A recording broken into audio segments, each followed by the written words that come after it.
And welcome back to Humbro Pie. I'm your host, Jimmy D. With me. It's me, Porter. And we are back yet again, guys. Week 7, Part 1. That means this is the last week of this Championship Series for Championship Series 4, guys. That's it. After this one, we're going to have an LCQ, and then on the 28th of June, we're going to have the actual event. Of course, on that following Monday, we'll be going live with all the awesome content to showcase to you guys and all those rounds to find out who's going to be our winner. Our MVP has been crowned already, and this early in the matchup. Well done. Congratulations, by the way. Proud of you. Easy. Demon Slayer vibes. Yes, yes. One of my absolute favorite shirts. I need to get some more of these shirts from Anime 8. I really love it. MVP right here. Yeah. We got it, guys. This is already locked down. I already had to work through a lot of work just to get his MVP prize together. And then, of course, Mark decided to try to make things interesting, trying to trade him a Manga Zoro, was it? Law. Manga Law for his points. Almost screwed up the situation, but we're not allowing that to happen. He was very insistent on wanting me to forfeit all my points, and I put down an offer that the one offer I'd be willing to take. You truly be walking away with the greatest grand prize right there. Because, I mean, the mangas are very hard to get by.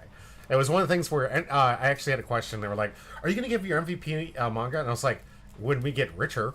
Because those things are impossible to pull, let alone trying to get these cards for these individuals. And I guarantee the first time that I give a manga to someone, every MVP from there is like, I wanted this manga. And it's like, which one was that? Oh, it's only the Goldie Roger because it's close to my heart manga one. That one was my absolute favorite of all of the mangas. Like, he was my favorite character.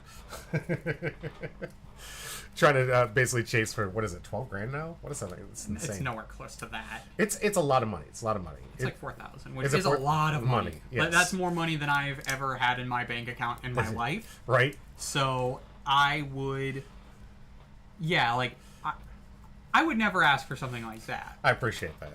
No. I'm just asking for that gold Luffy from Luffy 11. Oh my god. I'm joking. Which one does that one up? Like 300, 400 bucks?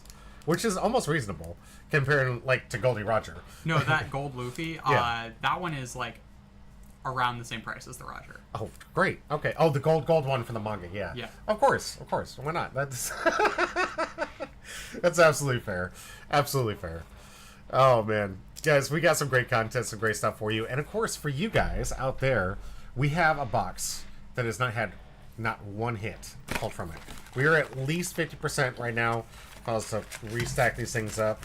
Yeah, just about 50%. We're about 50% of the box right now. Want to pull us out too? And I'm not too surprised, honestly, in this EB box, considering that the hits in this thing were, like, impossible. I remember seeing Wolf just absolutely distressed after he pulled, like, an alt out of the first couple packs, and he's like, this box is going to be horrible. This box is going to be horrible. I wasted my money. Because these aren't cheap boxes. These are actually expensive boxes. These are $140, which is a little more than normal. And the ratios were just like, it introduced... The pull rates in this set are terrible. Yeah, and I think we're seeing it live with you guys. Like it's 3 to 4 SECs per case, which is ridiculous. That's really low. Like, if you think about how much Bond Clay was, yeah, EBO1, the pull rates were 8 SECs per case, double this. Yeah. And now Bond Clay is still an $80 card. So just imagine what that Luffy is going to go for in about, like, this time next year. Fair. Which, bringing up that Bonclave actually is kind of important because we have gotten some news that the new pack art for the PRB is going to be released. We have no idea what's going to be in the set. We do know a couple of cards. Okay. When they first announced it, they announced the 4-drop Law from the Dofi starter deck. Oh, yeah. And... Oh, you called it, picked it in the hit. All right. We'll have to see. We'll see. And I think we know that the 5-drop Sabo from OP4 is in the set. Yeah. Which is a card that desperately needed a reprint. Desperately. So along with Mr. 2. It's kind of been prepped by this point, but like it feels a little bit too little too late. But if the card ever like starts showing up again, it'll be nice to actually be able to get your hands on some. Yeah. And those that have some extra copies of the Mr. 2, if you want to go into the hype of, oh no, it's not going to get reprinted, now would be a time to just offload. I'm not going to offload mine. I'm going to keep mine because I just don't want to have to chase after them when the next set comes out. PRB's going to be an absolute nightmare to get my hands on. We're not getting it till October, so hold on to those Bond Clays for the current format because they're really useful. Good. Yeah, but I think they've been skyrocketing up in value too. So if you're just a value chaser and that's all you care about, not the card game, which I guess. Why are you watching us? Yeah, right? Why are you here? They're like looking at all my collection back there. By the way, I did get all the starter decks, guys. I got them all. They're all right here, right behind me. I just haven't had any room to put them on this massive stack of stuff. I do have one of each, though. We're going to go. I got all the starter decks, everything but 22, because it hasn't been released yet. Yeah, we're not getting that till September. Yeah. So I'm going to have this, like, gaping hole of, like, what's happened to 22 that some people may like to gag on. But I got to find out what I'm going to do with this setup here. We're going to... Me and Porter will think of something. He's got some genius ideas. Why are you assuming that I'm going to help you with this? This is your setup. I was trying to sabatage you by saying it on stream to make you have to do it. It's kind of one of those little fun games. It's I'm already doing this unpaid, man. That's fair. The indentured servitude is real. All right. Guys, we have some great content. We're going to go over some of the new cards that have been released. I think you guys have been paying attention to some of the social media out there on Reddit, of course, on Twitter and the rest of the social medias. They've been releasing a lot of new cards that are coming out for the, what is it, OP13? So they revealed one OP13 card. We have a bunch of new cards for PRB2. Yes. Which is weird. And we have like 4 new promos, which... Oh, yeah. They exist. We'll see when we get these. They look nice. We'll get into my opinions on those shortly. Absolutely. We have seen some shakeups in the meta. I think that, interestingly enough, some of the things I was seeing was Blue Buggy was doing some interesting work within the meta here. Apparently the starter deck actually impacted Blue Buggy the most. And I mean, yeah. I definitely see why.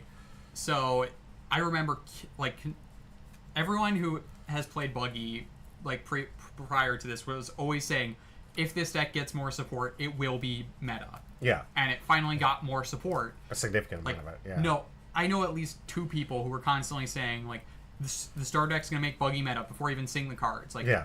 Buggy was very close. So I think that these cards do potentially push it over the edge. And I think we are going to be seeing a lot of Buggy in the future. Yeah. If you guys haven't picked up those deck boxes, I 100% would recommend doing it. It be based on the current predictions and the playability of some of these decks.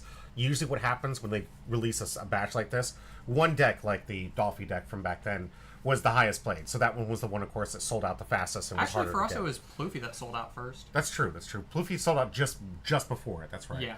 But I think there's just more Monkey D. Luffy players. But across the board, from what I heard from everybody else, it was almost impossible to find a blue Dolphy deck. I mean, I think that we're going to see a similar thing where the purple and blue decks are probably the best decks from the current wave. I think the Blackbeard deck's solid. The Bonnie deck has a lot of cards that are fantastic for decks that aren't Bonnie. Love when they do that. The Yamato deck is okay. Mm-hmm. And the Shanks deck is not a Shanks deck. It's... Hi. And the Shanks deck is RP Uta, not Shanks. They printed the wrong leader in the deck, I'm pretty sure of. Absolutely. And Ren, we say hi back. Good to see you, Ren. I hope your birthday was fantastic and you're having a great couple weeks. Hope you've been having fun at school and almost out of time for school. School should be out now. You should be out having fun with summertime now. So don't remind me that it's been 2 years since my high school graduation. 2 years? I'm not going to mention my years. I mean, you're twice my age. Yeah, I know. It's been a long time for you, but for me, like, that was the last, like, significant moment in my life. So thinking it's 2 years ago is a bit surreal. Right. And just wait until you start finding out about movies and things. When you find out, like, oh, I remember watching that last week, and it's like, that's a decade-old movie. No, I've already experienced that. Don't worry. It is. It's a mind Don't blower. worry. There are times where I forget that 2016 wasn't 2 years ago. Right. Did you experience 9/11? No. All right. I was born in 2004. Wow. Okay, so 3 years after. So he has no idea what the rest of us old farts had to go through during that great era of 9/11. Yeah. Jeez. Interesting, man. Time flies, guys, and this is what I love about this game. Like, the time flies because we're having fun. And we're having a lot of fun playing these games. I think we got some great cards to showcase for you.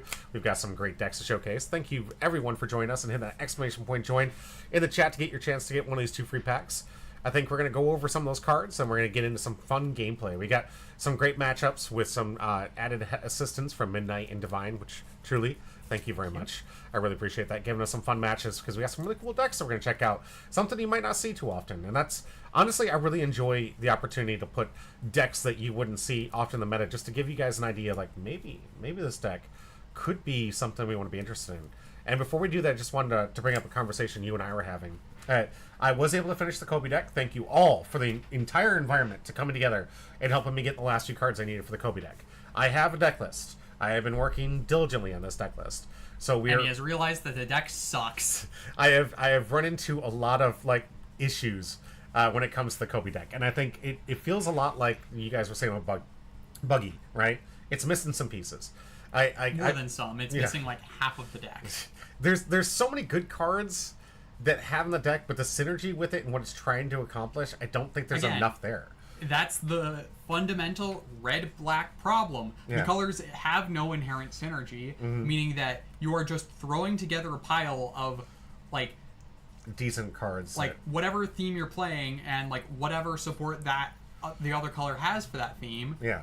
Like, that's why I was like, yeah, no, I'm not picking up Kobe, because it doesn't, like, the entire point of red-black Garp is that Garp at least somewhat bridges that gap, because there is a sub-theme of red cards that attaches Rested Dawn.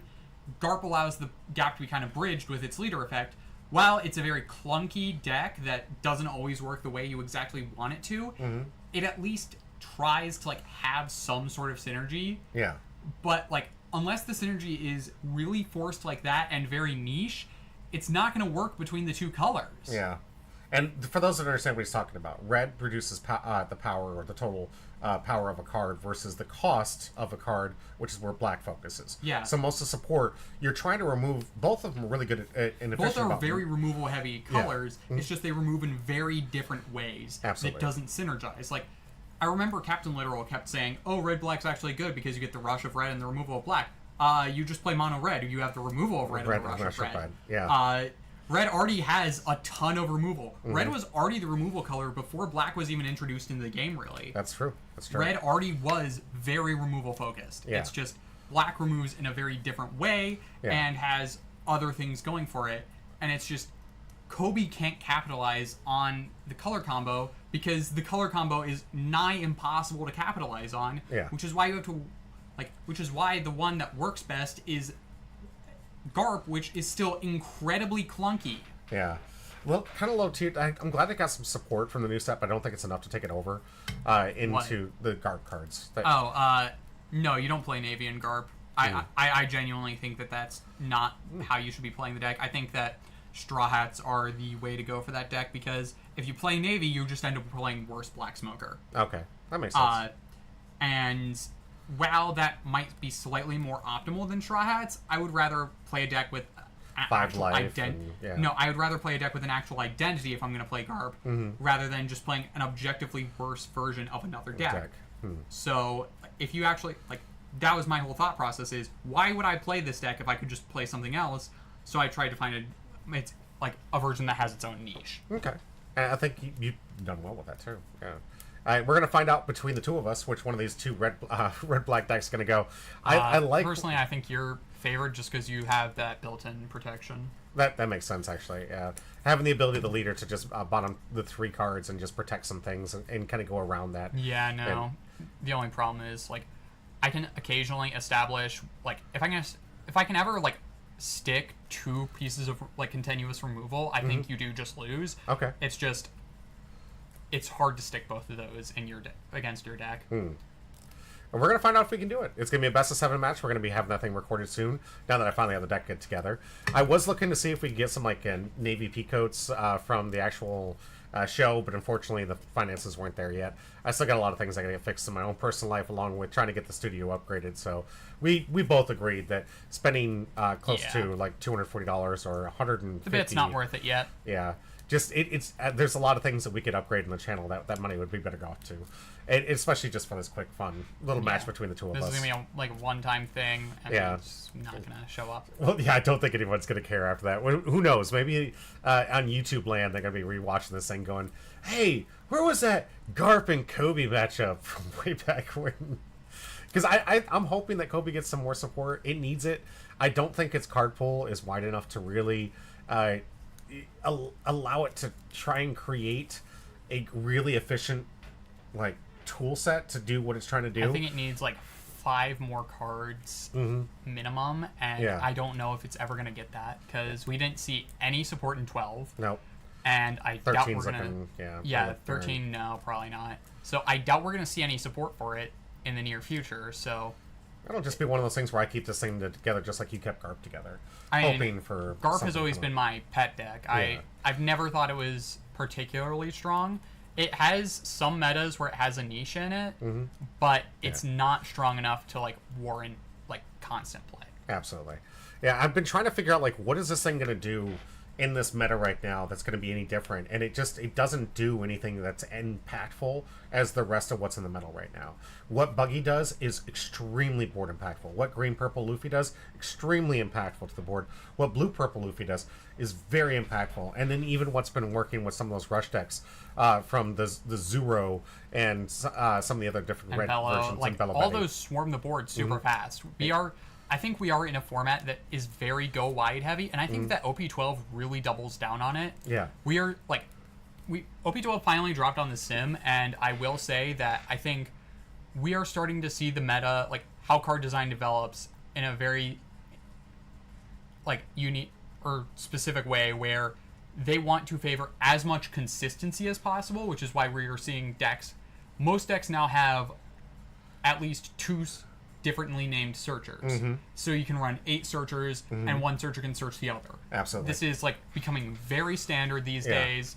So like that ups the consistency a lot for your deck. Absolutely. And now we are also seeing a lot of decks that can swarm the board very heavily because the new green Zoro restands a lot of Dawn, can swarm the board very heavily with the amount of Dawn that restands, or just like swing 5 times with leader, which is ridiculous. Yeah, right. Kuzan has the Garp, meaning that you can just go like you can easily get a board full of giant bodies with Kuzan. Honestly, I think Kuzan is such a crazy deck, and I am looking forward to playing that deck a lot. I can't wait to see you put it together. I am gonna think be that helping deck is very strong, and it's going to be very cheap because it only needs 1 super rare, and pretty much everything else is in OP12. Oh, nice. Like Okay. it needs like the only card that isn't from OP12 that I would like say is guaranteed necessary for the deck is the 1-drop Tashigi Searcher. It's a rare, not going to be too hard to find, and if you get lucky, you might just pull a playset of the SPs from OP12. There you go. But it's the Tashigi Searcher is the only thing that is necessary. You could play the 7-cost Sporcelino and the 8-cost Aramaki. I think those cards are decent in the deck. I just don't think the deck has enough space for them.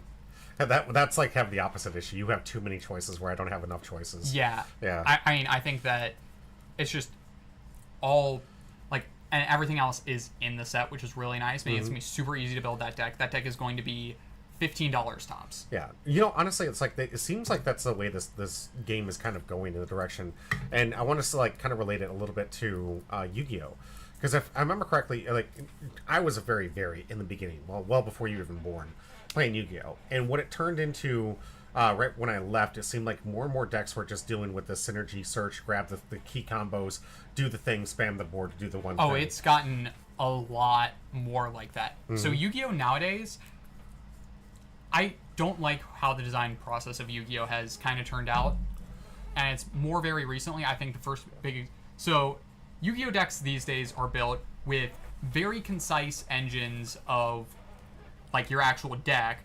and then it's like 10 to 15 cards actual deck. The other 25 cards are just staples, or just your non-engine and staples.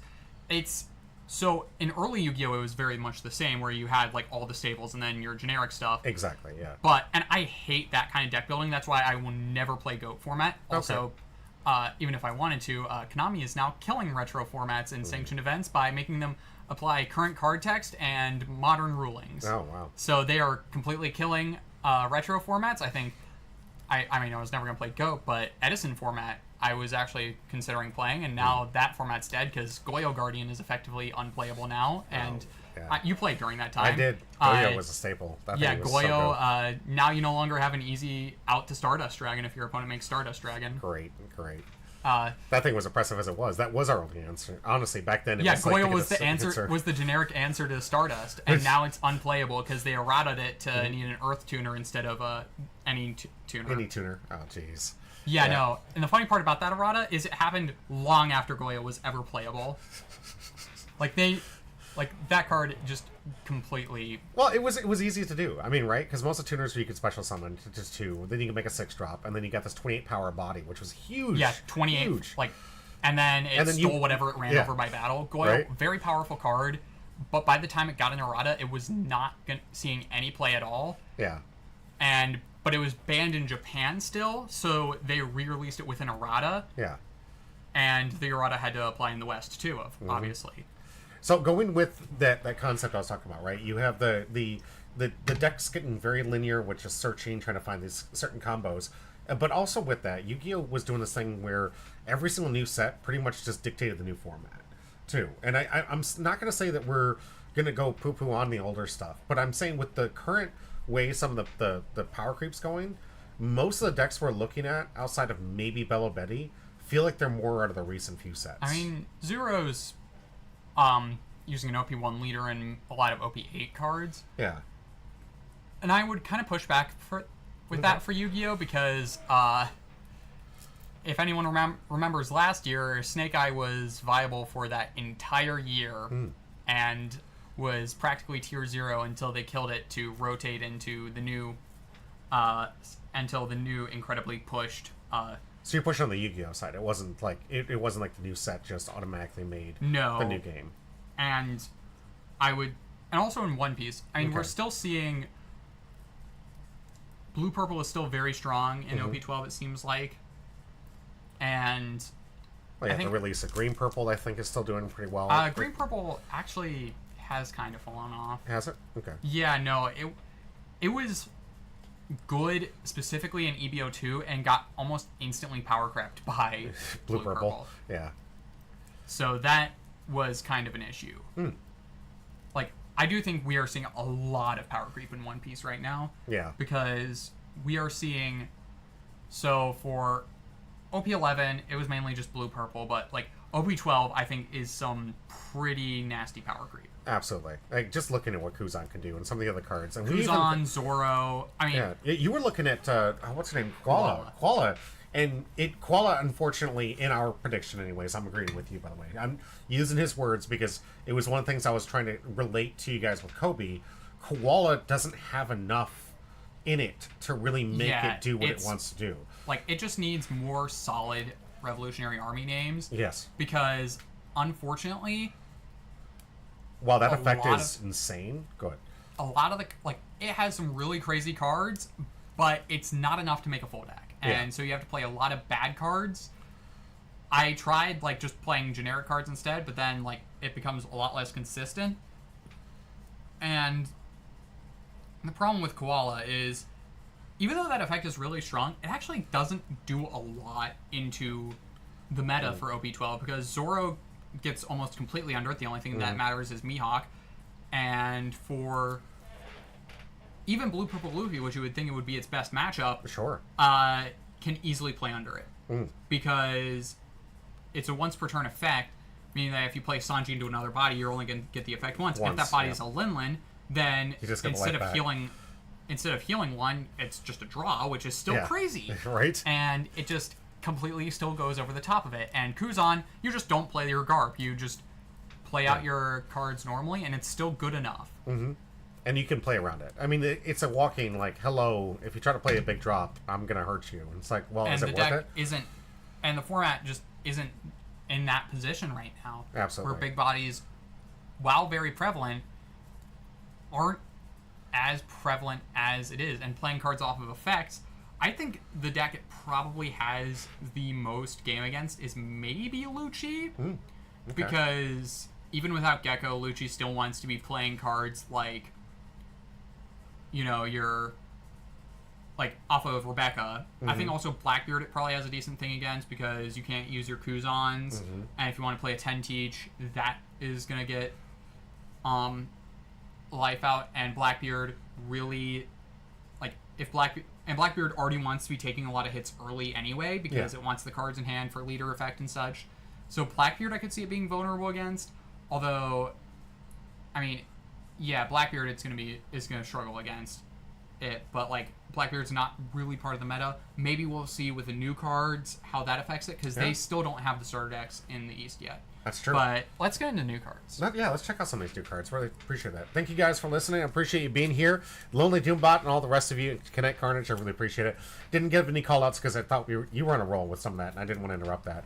So thank you guys for being here. I'll always be paying attention to you. 39 Royale and the rest of you guys, don't think I'm ignoring you. Love you guys. Thank you hitting for that exclamation point and join. We're going to get ourselves into the next segment, which is all those new cards we're talking about. Check it out. Alright, starting off, we have this 10-drop Marshall D. Teach. 10 cost 12k. Pretty standard, no counter. 4 Emperors, Blackbeard Pirates, on attack. Negate your opponent's leader and all of their characters until the end of the turn. This is strong, but incredibly slow. Yeah, I feel like the other one's just stronger. Yeah, because it has an immediate impact on the board space. Yeah. You have to let this stick for a turn, which Red Rock, like between Red Rock or just dying immediately, is not going to really happen. And a lot of these decks, they can't really afford to play too many 10 costs. And like, if I was to measure this one up against the current 10 costs that we have, I'm playing the other one. It's just that one's a blocker. Also, it has an immediate impact. I'm not just paying this saying this a 12 on my 10 down turn, just saying this pass. I mean, it basically says, kill me or out this, or else you die. Like, this is a very strong effect. Maybe in a black-purple deck that's, like, super heavy on ramping up to 10, play this out, sit on that. But we already have cards like Kaido and Linlin, and, like, Kaido and Linlin turbo decks are not meta. Yeah, right. And I feel like it's very similar into the veins of that. Like, yes, if you swing with this thing, you are probably winning the game that turn. Sure. But that requires you to actually have it, play it, like, invest all your Dawn for the turn, play this, and then live and have this stick on the turn. Otherwise, this you does just nothing. wasted your whole turn. And as a guy who's played the green Zoro in a lot of different decks, the 2020 Chopper deck, the red-green Monkey D. Luffy deck on occasion, I played it in another red-green deck. Chopper. With Smoker, that's right. I've tried it in Smoker as well for a little bit. And all those decks, I've tried to make this thing work. The problem that I have with the green Zoro, which is an amazingly powerful card, it has to stick for a turn. It has to stick for a turn, and as soon as I play it, I feel like I've just given them the warning shot of say, kill me now or I'm going to kill you. And it just changes the motive of the game. And it's like, if I can defend it, awesome, I win the game. But once I play that thing, I've given such a signal to my opponent that the game is about to end. Change your optics, change the way you've been playing before. I'm not going to sneak that victory in. It's going to go on, like, they have to kill me at that point. And Little Pound Cake is exactly right. Because these are promos, they don't want them to be too powerful, because it will be difficult to get them, and whenever, like, mechanically unique promos have a place in the meta, they are incredibly expensive, like, easily like $70 to $100 in some cases, and they don't want that, and I think that's good. Personally, I think that promos should be served for special art reprints instead of, like, mechanically unique cards just in general, but, like, still, like, Little Pound Cake is absolutely correct with that. And yeah, these are all of these new 10 drops are kind of mediocre, but the arts are really nice. Oh, fantastic! Yeah, we got another 10 drop Monkey D. Luffy. Is this a new one? This is brand new. Yes. Okay. When attacking, -10 sets characters active, so it's just a double attack. Okay. Yeah, but same problem as the Teach, where this has to stick around for a turn, and even then, almost in every scenario, you would rather be playing the turn skip one. I heard when this was first announced, people were saying, "Oh, but this isn't once per turn." So hypothetically, if you have like 2 Sanji Puddings, a Black Maria, and like 2 Sanji Puddings, and like for Black Purple, if you're playing Black Purple Luffy, have 2 Sanji Puddings and Black Maria, you could swing with this, re-ramp, swing with this again, or so you could swing 3 times. But okay. If you have that set up... Why haven't you won the game already? Yeah, if you have that set up, you've already won, and you're just styling on your opponent at that point. You've already... Like, yes, if you open Exodia, you win the game, but you're probably going to win the game anyway. Yeah. Absolutely. The art is... is so good. Lots of good tech, too. I mean, yeah, absolutely. I think... I'm with you, honestly. I think this is a card that It's win more. It's yes, 100%, and that was actually the point I was going to make when I saw this thing, because there's a lot of card games I play, and for those that don't understand what win more means, if you're already in a winning position and the card just dominates that situation, it's not worth adding. Yeah. There's a lot of people that like to add these cards and like, oh, but what if this situation? And You're when you already draft winning. it, yeah, it's like you're already explaining the situation and when this case is being won. So if you get to that point and you can identify those cards just because they look neat, just because they do the really cool thing, if you want to do it for flavor and you want to do it, all the power to you guys. Yeah, I mean, if you Yeah. want to just play, like, are just playing for fun and want to like get Yeah. off this gimmicky combo, Yeah, More power 100%. to you. Go for it. But don't think that this is going to be like the game changer. This isn't going to be the thing that's going to change the meta in your favor. This isn't that blue-purple Luffy bounce the 9, just constantly going to these 9-9-9-9 combos that are devastating the format right now. It's not game changing. It is a telecast move that you're trying to do something that might put you in a very vulnerable state.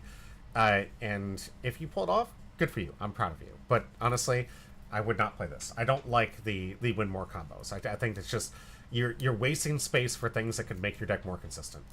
Personally, right? Good. So next we have a buggy, 10 cost 12k for Emperor's Cross Guild, blocker on play if you don't have five characters with 5 or more cost. Bottom deck this card. okay. So it has the same like runaway condition as The original original 10 cost buggy, but this one is a blocker instead of removal. Buggy already plays a ton of blockers. It does not need this. This just exists in a niche that the deck does not need. Like the deck already has this niche filled. Like, yes, against Blackbeard this is crazy because you're playing a 10 cost 12k blocker for 5 Dawn. Yeah, right. But if Blackbeard is ever using leader effect against Buggy, it's losing instantly. Right. That's just an absolute miserable matchup. Like, they're already establishing a 12k body way sooner than you're equipped to deal with it. Right. And you are just losing that game anyway. This one just means that you're losing a slightly bit harder. Maybe as a one of, this is probably, I will show my hand of it. I think this is the most playable of them, and even then it's still not very good. Yeah. I'd play it for the art. Yeah, I'd play it for the art. It's nice art. Yeah. I'd put a 1-up just because I like it. Yeah, and we have Ooh, this the Shanks, which... On play, when attacking, your opponent cannot activate blocker this turn. It's kind of like a worse Goldie Roger. I mean, it's easier to fulfill the conditions of Roger, but I do think that this is worse because you do not get the immediate swing like you do with Roger. Yeah. But you can play this if neither player is at 0 life. Fair. That is like the one niche where this is like better over Roger. It is also searchable in theme. That's true. So like, but overall, Roger is still the slightly better card. Yeah, I would honestly just run Roger over this. There's two. You got 13 power versus 12. The rush ability is so important in the late game, and the way that these things work, it's just Roger is one of those things where like I hope he doesn't have it. This one is he played it. Now I have to answer it, and again I go back to that same problem. When you telecast to your opponent, it's like next turn. Don't wall up. If you already have an established board, again it's win more. Yeah. This is another win more card, whereas Exactly. Roger can sometimes just win you the game out of nowhere. It's a crazy comeback, and Low Pound Cake is right. This is the world's most expensive Diablo. Double. It is board wide, but you already have to have an established board. Yeah. In which case, as Shanks, you are already winning. Right. If you have established multiple 10 drops and play this, you are already winning the game with the multiple 10 drops. This could be saved for a spot for another card that actually progresses the board state or can help you come back. I'm not one to like to poo-poo on art because I love art all the way around, but I gotta say the Shank one feels like they just it's not as good as the rest. It still look good. I still like it. I feel like these ones just scream like this is such an epic moment from in the manga and anime. This one's such an epic moment from the manga and anime, and even this one just just a cool action pose, right? I mean, they're all cool action poses. I think this is maybe supposed to be Shanks' divine departure against Kid. This is what Kid saw before he died. Maybe. Yeah. To me, it's just I hope that the foiling is just outstanding, and then I'll just be wrong. It's a promo, so it's gonna have a flat foiling. No. Unless it's like the promo Luffy that we got for the Bandai Card Fest, the vanilla 10-drop purple one, which had great foiling, but I doubt.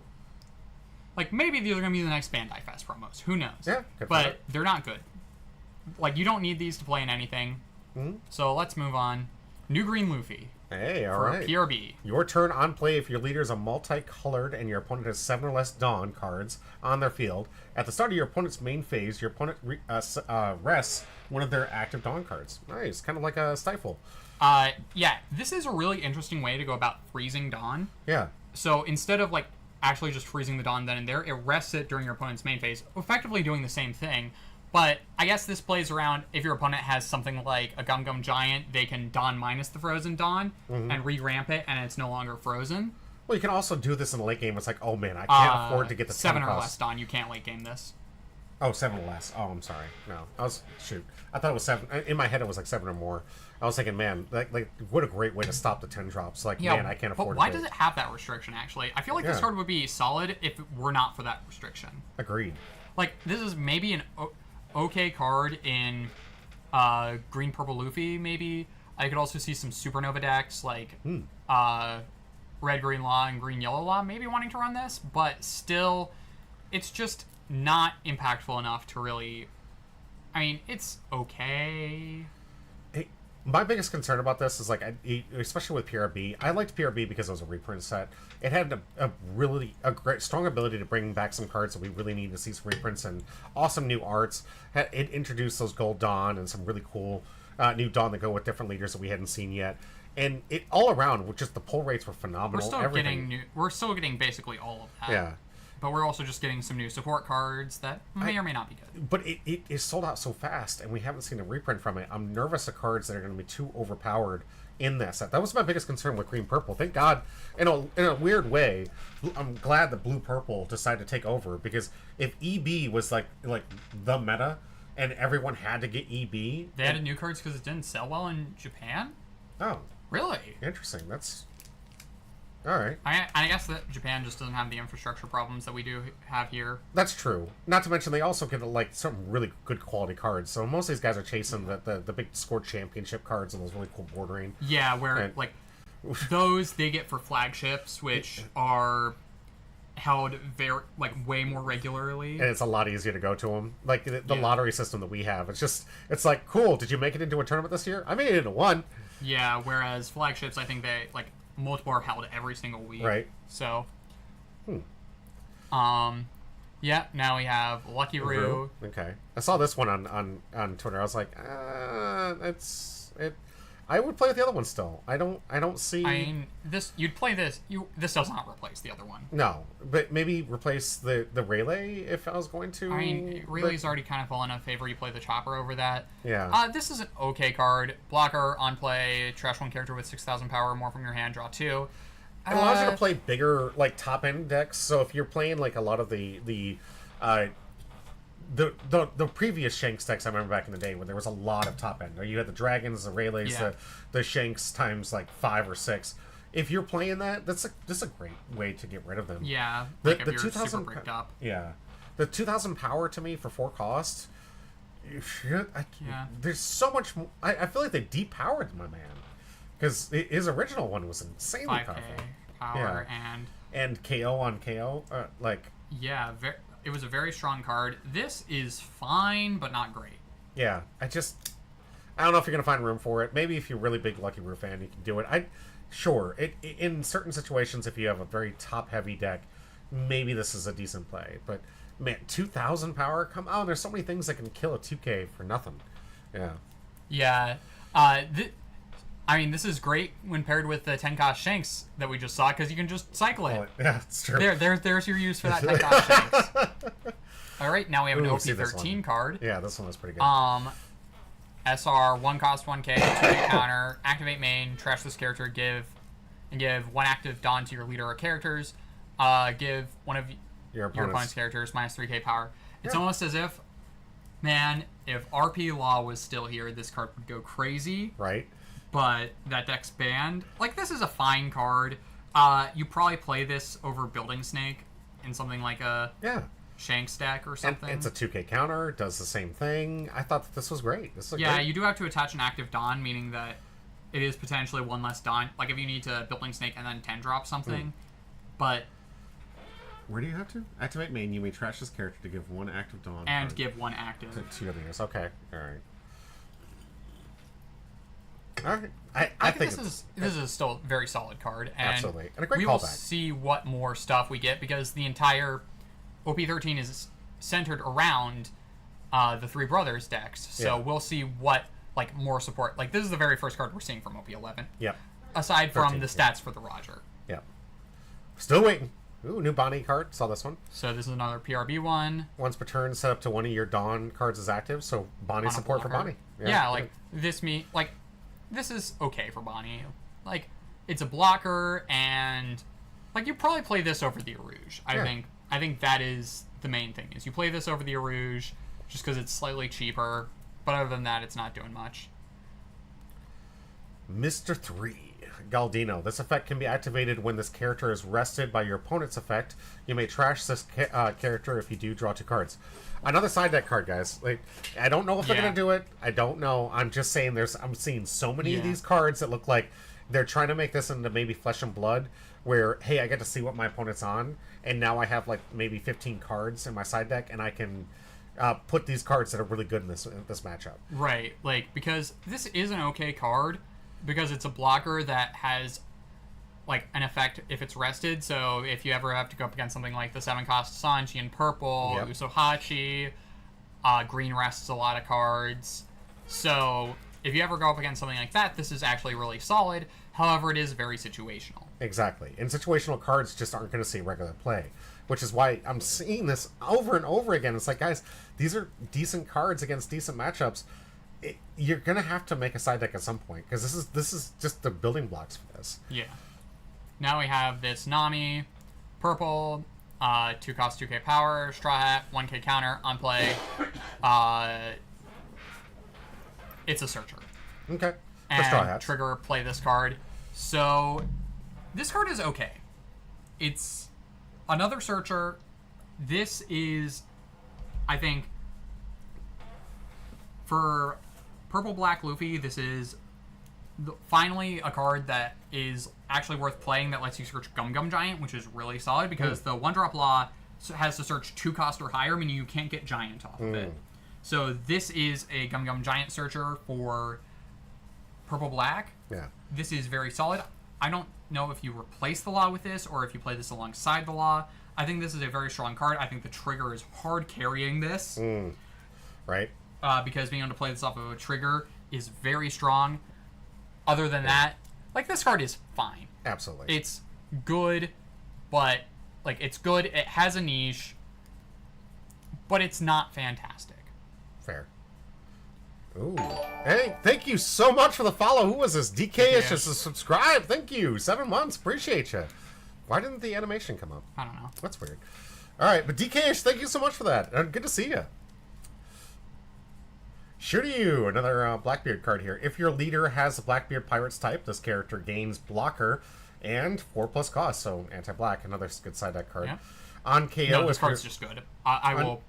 if your leader has a Blackbeard type, KO up to one of your opponent's characters with the base cost of 4. It's Lucky Roo and Blackbeard. That's awesome. No, Yeah, that's this 100% is, really good. Yeah, no, this is just Lucky Roo, but for Blackbeard. DK, I don't hate you.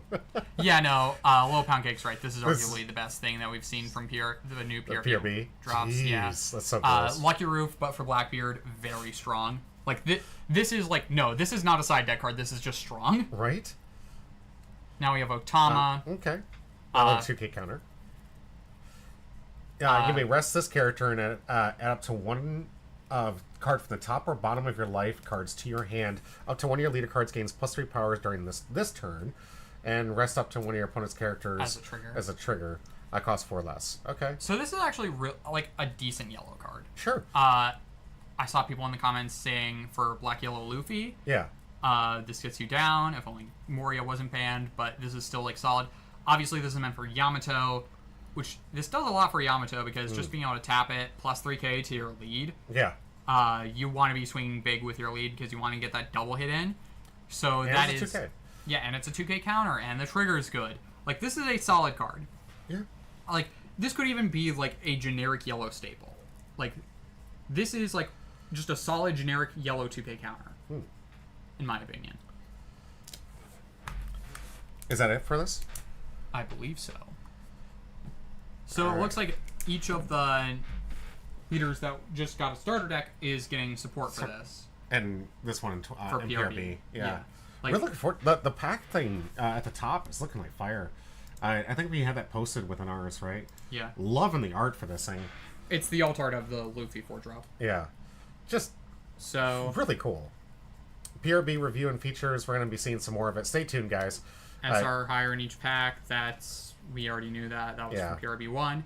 Parallel Dawn cards. So, from PRB 1. PRB 2 exclusive Super Parallel cards? Yeah, it was like the Jolly Roger. Oh, is that what that is? Yeah. Or, is that... I know, I think these are SPs. Exclusive parallel. 6 types of SP. SP. So we're getting SPs in this set, which is Nice. nice. I thought you were talking about the event parallel cards. Like, the event parallel cards are the Jolly Rogers. Yeah. Which leaders are getting Dawn cards? Oh, that's a great question. Do we have know? no idea. Yeah. I'm looking forward to it. Also, I'm Captain Literal, he finally realized Kobe sucks. I didn't say it sucks. I just said it needs a lot more for this current meta. No, it's just the alts are specific to PRB, like the first set. Oh, that Yeah. makes sense. Get the original and then the other one. Or Yeah, is it this looks one like just going to new be? text for 1 SR and 2 rare of each color? So I'm guessing that means new cards. So 1 SR and 2 rare cards for each color, it seems. Yeah. So, like, only a handful of new cards, anyhow. I'll take it. I can't wait. These are the best things to open. I'm gonna be trying to get my hands on as many of these as possible. Just because I know how fast the original set sold out, and these are by far some of the best packs to open up on this channel. I had the most fun Yeah, because opening these there's, things. like, So good many cards hits. in every single one. Yeah. I sometimes when it comes to some of these packs, I feel kind of bad. Like I'll go to West real quick. We've been trying to get you guys a hit on this box. We're still waiting. We're gonna get those hits out to you. But I gotta say, like, sometimes there's so many duds in this thing that it almost feels bad to even give it away altogether. I know it's all chance. We all don't know what's gonna be in the pack. But when we were opening up PRB packs, every single time I open a pack, I was like, new player, here's some amazing cards that you're going to want for these decks. New player, here's some amazing cards. Right, and which is why I think they should be printing PRB packs to death, because Oh, right? this is Yeah. one of the best ways of getting new players into the game. True. I genuinely don't understand why we had such a limited run of PRB in the first place. I do not care about the secondary market. I do not care about your investment types. Yeah. And I think that this should be a set that is reprinted to death. And there's ways you can deal with the secondary market. You can just make it like the Goldie Roger. It was impossible to pull. It was absolutely impossible. You can keep printing it, just make those a few cards impossible to pull, so people are chasing those and they still have the collectors. The point is the rest of the cards need to be accessible to your players. Right. Like, that's the point. You want to make sure that the most amount of people can get access to it. And if you want those value cards, just print them less. Serialize them if you want to. I mean, that's what the rest of these card games are doing. They're serializing these cards. If you want to serialize it, serialize it. That'll guarantee you the market value that people can I still mean, chase. we have serials in the form of mangas and That's such. true. So, That's absolutely true. like, and we have serial cards for tournament prizes. Yep. Which it drives up those values. If that's what you care about, you're trying to play the best of both worlds, put serializers in the set and print to your heart's content. Because there's so many people that are going to love pulling from this thing. So many new players are just going to be blown away by all the pretty cards that you have coming in here. It's like you had 4 cards that were just like hot foil, and you're just like, ha ha ha, this looks great. I was collecting the Jolly Rogers just because I thought they looked so cool. Those are nice cards. Yeah. So I think that this set's obviously going to be fantastic. Yeah. Like, hopefully it reprints a lot of good cards. We don't know what reprints we're getting yet, aside from like a couple. Yeah. So I'm hoping we get good reprints. I'm hoping things like the Bond Clays. I'm hoping we get things like the Sanjis, the Nine Zoro, Yeah. all that. I think that there are a lot of cards that need reprints that this could help out with a lot. Desperately. I think that also just new alt arts and such. I think EBO1 needs a lot of Yeah. reprints. So I'm going to catch up on here on chat here. Captain Literal says, well, PRB is meant to be the greatest hits reprints. Yeah, absolutely. And even with that, I still don't think that takes away from us just constantly printing more. Captain Literal, so of course that happens. I fished for Nami manga for a bit with the PRB before I gave up on it. It was impossible to pull. That thing was like God Pack or just the random thing, which is fine for I me. mean, Honestly, manga I'm pulls are notoriously hard 1 to in get. 5, like 1 in 5 cases. Yeah. That is absolutely So okay. yeah, unless you're cracking Yeah. cases left and right, you're not chasing a manga. Exactly. but if you get it, it feels fantastic, and that's the point. I would love the point where I can open up these packs, give you stuff that may not be a manga, but it still feels good to get. And then on top of that, if I ever do get the manga and throw that out to you guys, bam, there you go. You guys got to hit. DK pulled a manga from a Yeah. Naruto starter deck. Ooh, congrats, man! I have gotten nothing but leader packs from these starter decks. But Because all the good hits are the ones that you kept sealed. I know, right? No, they're gonna stay sealed. They're gonna stay sealed forever, forever. Yes. Richie Luffy says, "I'm sorry, man." God, everyone pulling these mangas from starter packs. I only pulled a Gold Dawn. Mine, I got a Kata. Oh, nice. Jeez, Richie, congrats. I got my. Let's see. Yo, homie, good to see you guys. Good to see you. Hopefully, you guys should be getting your packages. By the way, I did want to give a little update before we went on break. I did get to the post office today. I am truly sorry that it took me that long with the weekend, how busy it was with the pre-release, me getting over my head cold. I couldn't get away. My job was a little bit extra busy.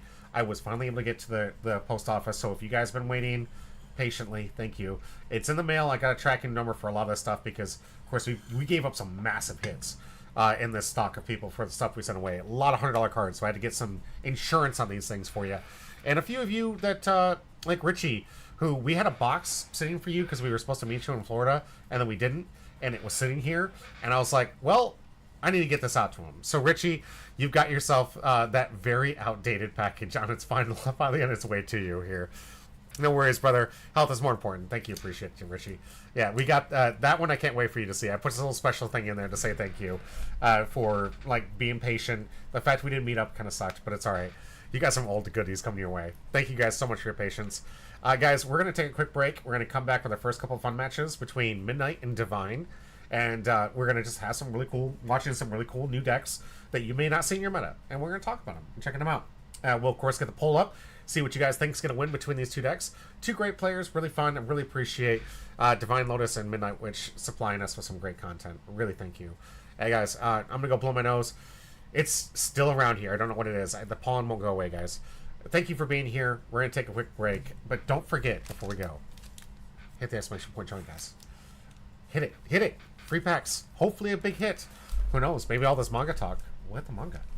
We'll be right back.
And welcome back to Humber Pie. I'm your host, Jimmy D. With me, I'm Porter.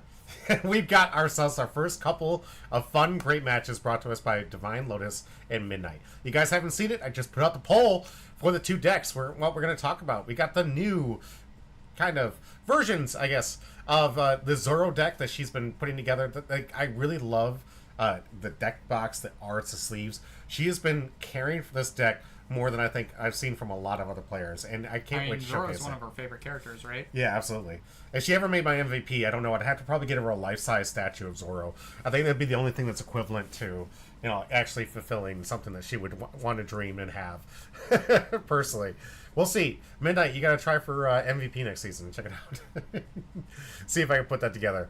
I've seen a couple people with those full statues. I would love that. Honestly, if I had the money, I think even in the yard, I would start putting statues in the yard. I'm terrified to think of what statues you would choose. Well, Tony Chopper obviously would be probably up in the top there. And then Dragon and okay, actual. I thought you were gonna go with a bunch of Gooner stuff. Oh no, I mean there might be a Nami or definitely some really cool ode to Nico Robin. Definitely give the Straw Hats a good shout out. But I think it would be a really cool garden because there's the side story, I guess, if you guys care. This is something ever since I moved to this house. We've been doing a job of clearing the trees out on the side, and we told ourselves as soon as all the trees were done, I was going to turn this into a cherry blossom area, and I was going to get some cherry blossom trees. So every spring we would have all the different colors along the line, and I think adding the statues would just be really cool. But this is just fantasy. If you won the lottery, what would you do, kind of thing, right? It's more of a waste of money than it is anything else, and a lot more upkeep. But yeah, if you guys haven't have the opportunity yet, please do bet those points to find out who you think is going to win between this first matchup. Then we're going to go over the deck list and talk about some of the cool cards in here and what we expect between it, and we'll give you our predictions on what we think we're going to see in this matchup. Yeah, get those points out there because once my emotes start getting approved, you're going to be able to spend it on that. There is some stuff we're going to be doing more with the point system to adding out some really cool stuff and prizes for people. I'm definitely hoping the rigged one makes it through. Fingers crossed, guys. I hope that they don't see it as something different. But I think that would be really funny to have everyone have that emote. And that'll probably be the cheapest, honestly, because I want all of you spamming that. That's hilarious. I love it when we give away packs. But yeah, let's get into our first match. Uda versus Red Zoro. I think I'm going to pass this one to you. It's a full green deck. There's no red for you to talk about anything. Yeah, no. Okay, so I can talk about this one. I know a little bit about this deck. Okay. So we have, first off, the leader. This is honestly a strong leader, but also, I'll just read the effect. So, Dawn ×1 on attack. Look at the top card of your deck. If it's a film card, add it to your hand. If it's not, bottom deck it. I don't think this deck's going to whiff. I don't think. I'm just looking at this backside here, and I don't think there is not a single non-film card here. Yeah, this never misses, guys. It never misses. We have one of the best searching events in the game. If your leader is Uda, look at the top 3 cards of your deck, add a film card other than this to your hand, bottom deck the rest, and then it restands a Dawn, so this is basically free. Nice. And you have check out some of the other combos where you can go wide strategy here, right? We got a lot of yeah, you have this Luffy that plays film or a Straw Hat crew 4 or less. Brooke plays 3 or less. Mm-hmm. And so yeah, you can easily. Yeah. Uda tough if played right. It really is. And Captain Liberal, what do you expect? It's an Uda deck. It's a very solved deck. It's not like there's a lot of innovation to be had here. What do you mean it's a stereotypical deck? It's an optimal deck. Just because it's not bad like the decks you make doesn't mean that it's doesn't inherently lose anything about it. The rivalry continues. It's not a rivalry if it's just someone who's wrong. We have this Katakuri, which if you have a film leader and you have 6 or more rested Dawn cards, this gains plus 2k power, so it's a decent beat stick that on a 3k body. We have this Sanji 2k counter. If you put a Dawn under it, gains plus 1000 power for every 3 Dawn. 3 rested, so it gets kind of big, but it's mainly a 2k counter. We have this Gordon blocker, trash any number of music cards, which are your events, and it basically turns your events into counter, and it's a blocker. We have this 9-cost Shanks, which kills arrested character, any, which is really strong. Very, very strong. Although this effect is also on a 2-drop. Yeah. It's just in a bad deck. Yeah, and this one, I got the new SP treatment that we pulled and gave away on the channel, too, so it's great. Gets an MVP in his locals, and he goes into his head. We'll see if the hubris gets to him. We'll find out. No, this isn't. We'll find out. This isn't that thing.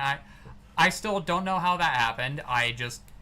But look, I also know when I'm right, and I will admit when I'm wrong. Like I will say, Koala underperformed has underperformed in the Eastern meta compared to what I thought it was. I thought the deck would be a lot better than it was, but I wasn't thinking about the fact that you have to have a 50-card deck, and there aren't 50 playable Revolutionary Army cards in black and yellow. Yeah.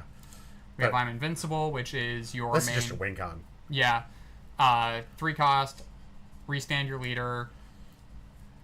The leader effect is once per turn, so no... Like, otherwise this would actually be insane, but Absolutely. As it is, still very strong. Yeah, and I do have it ready, guys, and it won't blow up your eardrums, but I am prepared, ready, and raring when I'm Invincible gets played. Yeah. Alright, and I think those are the key cards for this deck. Absolutely. And then let's get into Midnight's Red Zoro deck here. This one's not your stereotypical Zoro or even some of your stereotypical Zoro type decks. This one's just a really heartfelt, some of her favorites that she tries to play in and out to, when it gets new cards that she likes, she puts it in the deck. There's a lot of 4-ofs, but mostly a lot of 2-ofs here. And that's what always gets me with this. Is there's so many, like, decisions where she's like, I like this card, but I don't know if I like it that much. Like the you have the 2 10-cost Shanks here, and of course the 2 Goldie Rogers, which are phenomenal top-end cards for these decks here. You have this 1-of that has an on-play to just KO a character that has 10,000 or less power. That it's just always been in the deck, and it's like, for some people, often this one came out early in the Shanks deck and then just came out immediately because it just didn't do enough in the 10 Dawn turn. You have this Monkey D. Luffy here, 10 cost. I love that this still sees play because this one, as soon as it got printed, saw a lot of play in there instantly. No play, actually. I had it in my deck, and a couple other people had it in their deck. Just because you played a card doesn't mean it saw a lot of play. This card was actually never really seen any sort of top cut play. The one niche this has is this is the only top end for Red Straw Hats. Yeah. So this is the only searchable top end in this deck. Yeah. For the Straw Hats. Hit some more. Get him. Get him. We do have ourselves one of the Divine Departures. I love this new card from OP 11 here. I'm sorry. OP 10, excuse me. You can rest 5 Dawn, including the 1 Dawn it costs to play it. So it's a total of 6 to KO 20 of your opponent's characters of 8,000 power or less. And it's KOing Uses Kid, which happens to mostly be printed an 8,000 power type card. So really good, great removal card, and great. I mean, there's the 9k body on the yellow 8-drop Kid. Fair, absolutely. Oh, what are I'm missing here in the chat here is there's a lot of red staples in there. No Porter specific. Oh, what? Oh, you can't say it. You can't say no. He's saying I can't say that. You can't say the N word. I can't say that word. I mean, I can't say the N word anyway. I'm white. I know, right? Porter, don't say the N word, okay? I'm not gonna. We have ourselves Ben Beckman, which is just a great 7-drop KO. This one has a unique ability where it does say trash. Trashes instead of KOs, which is really important because there are a lot of cards that might not be able to be KO'd. Yeah. It does not, because it's a different word. It is a different word. I was getting around with it with A and 1 all the time. So technically, the word specifically can't be that N word right there. Yeah. Beckman gets around a lot of removal prevention. Exactly. Yes. That's what I love about that card. We have this new Yamato here, kind of. It's from EVO1. It's not that new. Yeah. New to the deck is what I'm saying. You don't often see these things in here. It's a nice 2k counter. Give up to one of your rested Dawn to your leader cards. So, I mean, it just activates the leader it's like ability. the 1-drop Nami from ST1. Personally, I think that... Go ahead. Waste your channel points, Captain Literal. I do not care. But, personally, I would be running the 5-drop Luffy from ST21 because on swing it puts Arrested Dawn, which means that if you put Arrested Dawn on leader, it immediately becomes a 7k, which is pretty strong. Absolutely. We have the Sanji here. I love the Sanji ever since it's been printed in 10 here. On your turn, it gains plus 3,000, so it's a nice 3-drop 6,000 on your turn. And if they decide to swing into it, you just replace itself. So it's one of those things where it is a threat. It does demand a response, but at least it gets a card to replace itself. You have one of the fan favorites from EB, the Tony Chopper. This one is played in the Zoo deck and in this one. Dawn times 2 when attacking, give it to one of your opponent's characters minus 3,000 power during this turn. So when attacking, you just have a great, but it's just a really good blocker with Cotton Candy, Tony Chopper. I would be amiss if I didn't talk about the Zoro, because this is honestly a classic card. Right, the original, the OG of Rush. Yeah, this is the first generic low cost Rush from OPL1. This card, I think, was one of the main reasons why Red was basically the only thing worth playing in the first couple sets. Oh, absolutely. It designed the theme of Rush and Red. Now, Rush isn't singled out to Red, obviously.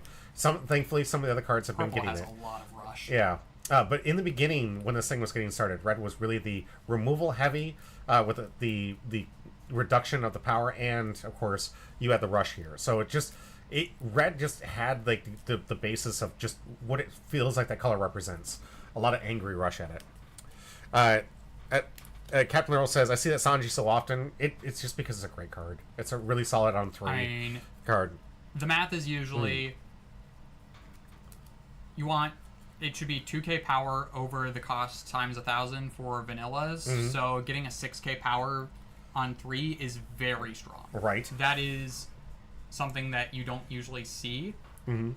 So usually how they've designed this is the power corresponds to the cost times 1,000 plus 2 minus 1 for an effect, minus 1 for 2k counter, and like minus 1 for blocker.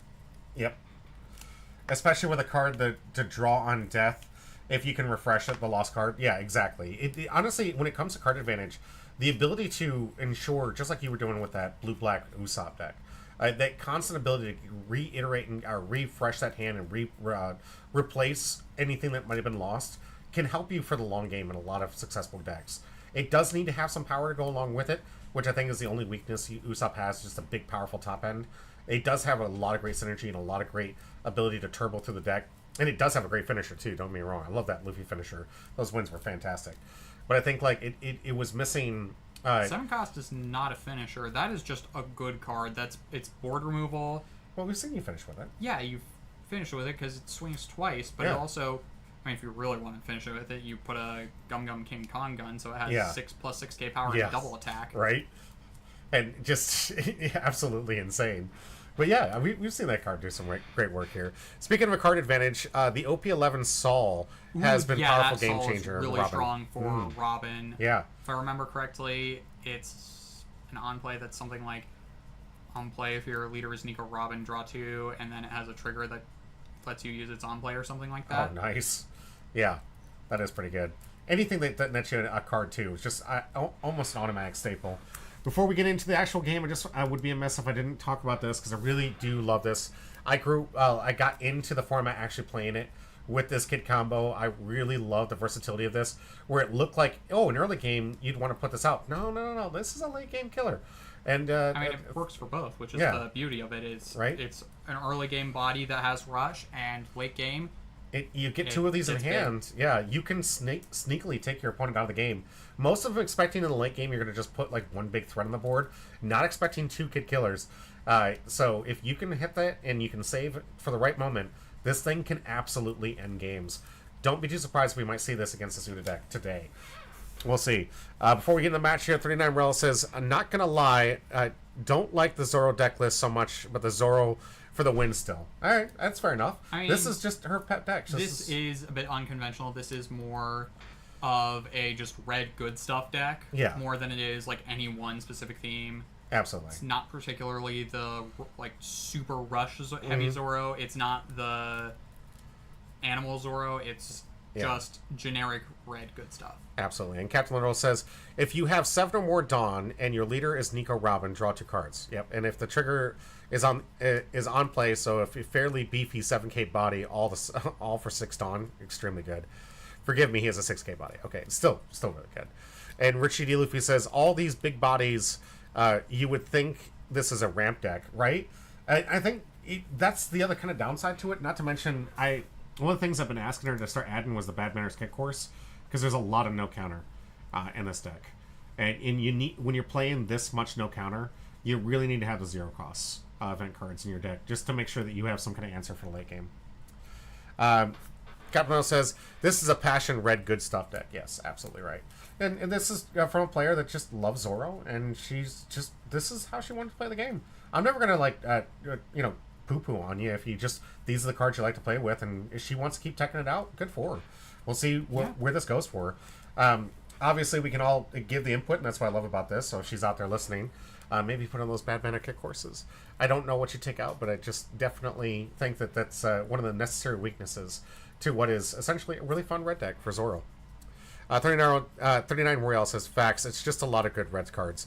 Early mid-game might be tough against Uda. We'll see. I think the biggest question is Uda going to get to the I'm invincible end game, or will Zoro just end the game quickly before I've gets there? seen Divine Lotus I played against Divine Lotus where he had a hand of 11 cards without any countering at all. Really?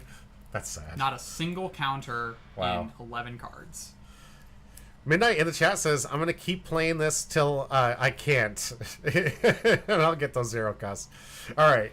Sounds good. And I'll see if I can help you out with that one, definitely. I don't blame you. Now, this is the other part that we really got to talk about. This is the absolute gorgeousness of this deck. This is a beautiful deck box. Look at this thing in its glory. Down to the sleeves, down to the Dawn, down to the deck box itself. This is passion. The red passion in the deck, along with the passion for this amazing leader. Yes, absolute W, Richie. That deck box is absolutely insane. The sleeves, wait till you guys see them. Absolutely insane. Look at that. Manga Zoro sleeves. It's not actually the art for Manga Zoro. It's just Zoro with manga paneling backgrounds. They are very nice sleeves, though. Yeah. Double, triple sleeved. All the care in the world for these things. Absolutely gorgeous. And the different Zoro sleeves for the Dawn cards. Absolutely dope indeed. This is a good... Yeah. Seriously, I love it when we get some of those creators with those great deck boxes. Who knows? If we can get finances, maybe I'll back it up. Those who don't know, Midnight is my artist. So whenever you guys hear me reference my artist is working on the Dawn or working on some of the art projects, she's the one I'm working with. And if we can get to the point where she ever has time, which is God knows never, maybe we'll get to the point where we can start designing some really cool Dawn boxes or some really good deck boxes for you guys in the Humble Pies theme here. Because she's phenomenal, guys. You've seen some of her art before. It's absolutely gorgeous. Yeah. Let's go, Midnight. Thank you, 39 Royal. Appreciate you. Absolute winner, right, Richie? Captain says, I need to get the new deck box for my Robin deck. Jimmy has seen it. Yes, I have. But I'm going to be very picky. Need to get the new one because I'm currently one doesn't fit the double sleeve. Yeah, that is an issue with some of the deck boxes. Some people don't really realize that double sleeving has become more and more apparent, especially when you're playing with cards that can potentially be hundreds of dollars. Yeah. Fortunately, there are a lot of cheap options, but if you like to... Bling your deck out? Yeah, if you like to alt your deck out, it is important to get one that can fit double sleeves. Absolutely. Yeah. Usually I try to go for like the Commander deck boxes because they're already designed for 100 cards, so that double sleeve seems to fit pretty well, but it still feels really tight. So, I don't know. It just comes down to deck construction. Like people are realizing that the sleeves are getting thicker. People are really trying to protect these important game pieces. Used to be back in the day. Captain Little knows what I'm talking about. Sleeveless, sitting out there like savages in a Burger King, just playing on those little trays we got from Burger King. That's when you're a kid and you don't know better, right? And you probably don't have valuable cards to begin with, right? Well, they were actually quite valuable, but not as valuable. Like I was the are old they valuable days. now, or are they valuable? And then, then, are they valuable then? So check this out. You got to look about the economy, right? We were playing with cards like the Black Lotus, which is a $50,000 card. This was a very common card that you would put in a lot of these decks, and you would do sleeveless. It was a $50 card, which was expensive. That was 4 tanks of gas. For those that understand back then how what the difference in prices for cost of things. That's a lot of money to invest into a single piece of cardboard. You're like, man, that's 4 trips to the mall when malls were a thing. Like that was, it was an exchange. Captain Literal, Obelisk the Tormentor is not a very expensive card. Honestly, back in the Yu-Gi-Oh days. Maybe, Well, no, there was maybe a the fuck up. jump. Yeah, maybe the jump promo one. I was gonna but, say, like, other yeah. than that, it wasn't a very expensive card. No, but the one he's talking about, yeah, there was the Obelisk when it first came out in that little special promo was going for like $100+. Well, it's And kids were just like, good thing. "Oh, Daddy, I love that card." And I'm just like, It's a good thing it's a terrible card. That's so true. All right, Zoro swinging in for 6, gets a block from Divine. Back to Divine's turn. We're gonna go back to the 5 Dawn turn. Yeah. Oh, that was the one you had too. Oh, beautiful. See what Divine comes up, needs to deal with this. I imagine he's probably attacking the Zoro every single time that Zoro sees play. Yeah, I just feel like it always has a target on Not its putting back. Dawn on the leader. Interesting. I guess we need the rest of the Dawn for whatever we're doing. Yeah. What's a 5 Dawn turn? I mean, Brook is 4. What's a 5? Do you remember? All right. Nami's gonna protect that there's Zoro. any- It could be a Brook into Nami, and we want the Dawn to tap for Nami. Okay. Here comes Brook into Nami, All right. and there's that's the right. Dawn. Yeah, there you go. Nice. Looking at the top 3 to find something instead of just the top card Is this a Sabo? seems a bit better. That's the Zoro. There's no The Sabo. Zoro. Okay, Zoro. Yeah. Damn it. I didn't even try to set him up on that one. Captain Little says, I remember someone broke into my locker and stole back in the middle school. I tried replacing it with my binder and for a fake and hoping it wouldn't notice, but never caught up the culprit. I've lost so much back in Magic the Gathering. I had someone steal all of my decks when I tried starting the Magic the Gathering club in school. I almost got out of the game altogether because it was just, at the time, it was hundreds of dollars worth of stuff. If you were to play with them now, it was hundreds of thousands of dollars worth of stuff that was taken. So a definite felony.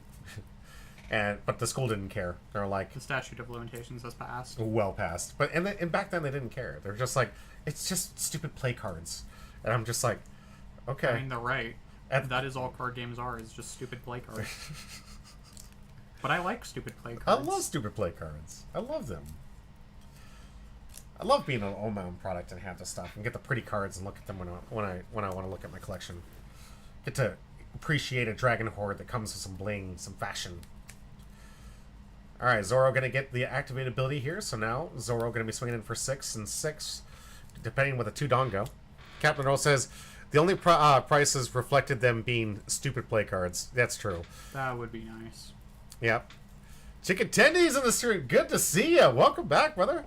I hope the time and vacation out there has been pretty well. That little work trip you're on. Yeah, I got another work trip that they're trying to plan for in July. July's gonna be a difficult month for streaming.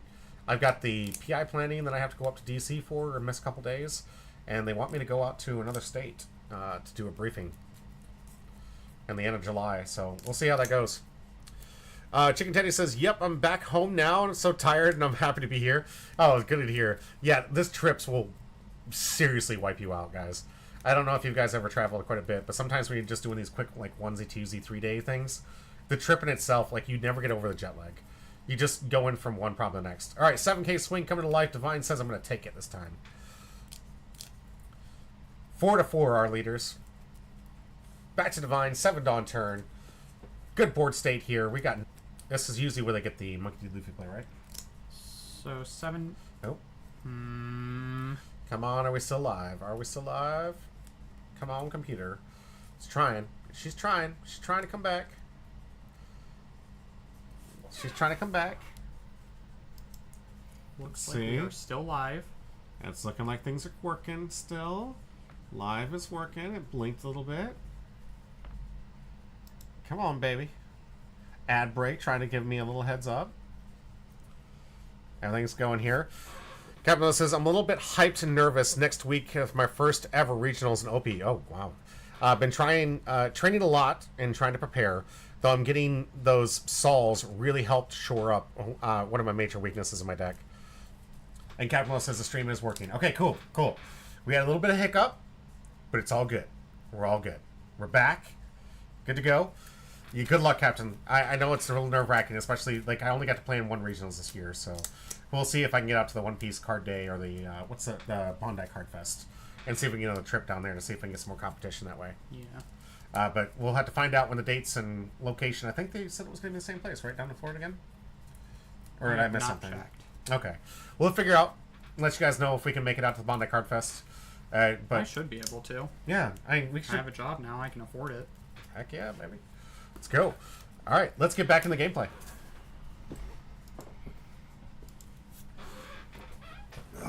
So if I remember correctly, it's the Uta turn. We have attached with. It 7. would look like Brooke attacked. Swing with Brooke first. I think it's on her for decision right now. Looks like she's gonna decide on whether she wants to counter out of this.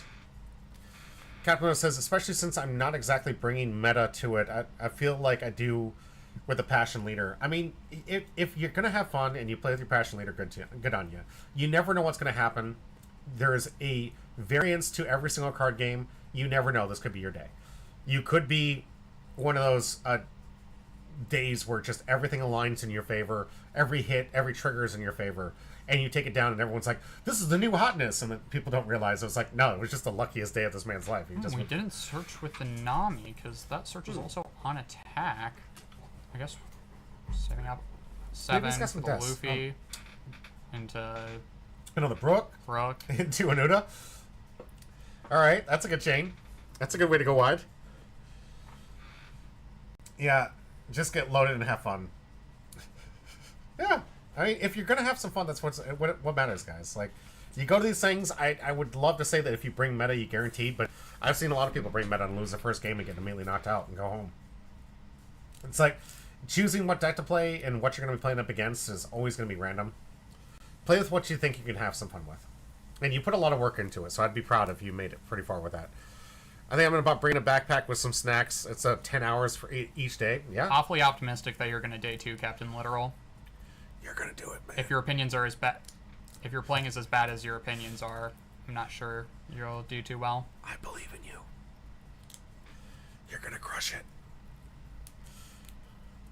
We're at midnight here on an 8 dawn turn. Not looking. Ooh, we look like a dragon play here. Yeah, here comes the dragon. Theme song. Let's find out where the 2 dawn. Imagine it's gonna go to leader, which just makes no sense. Get to activate the leader ability with this.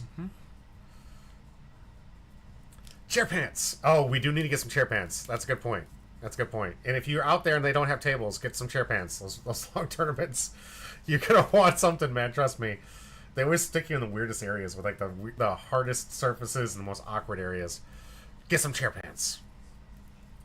Learn from us and our experience from last Bondi Card Fest and the One Piece Day that we still have not bought in chair pants for. Do you want to get some chair pants with me? What are chair pants?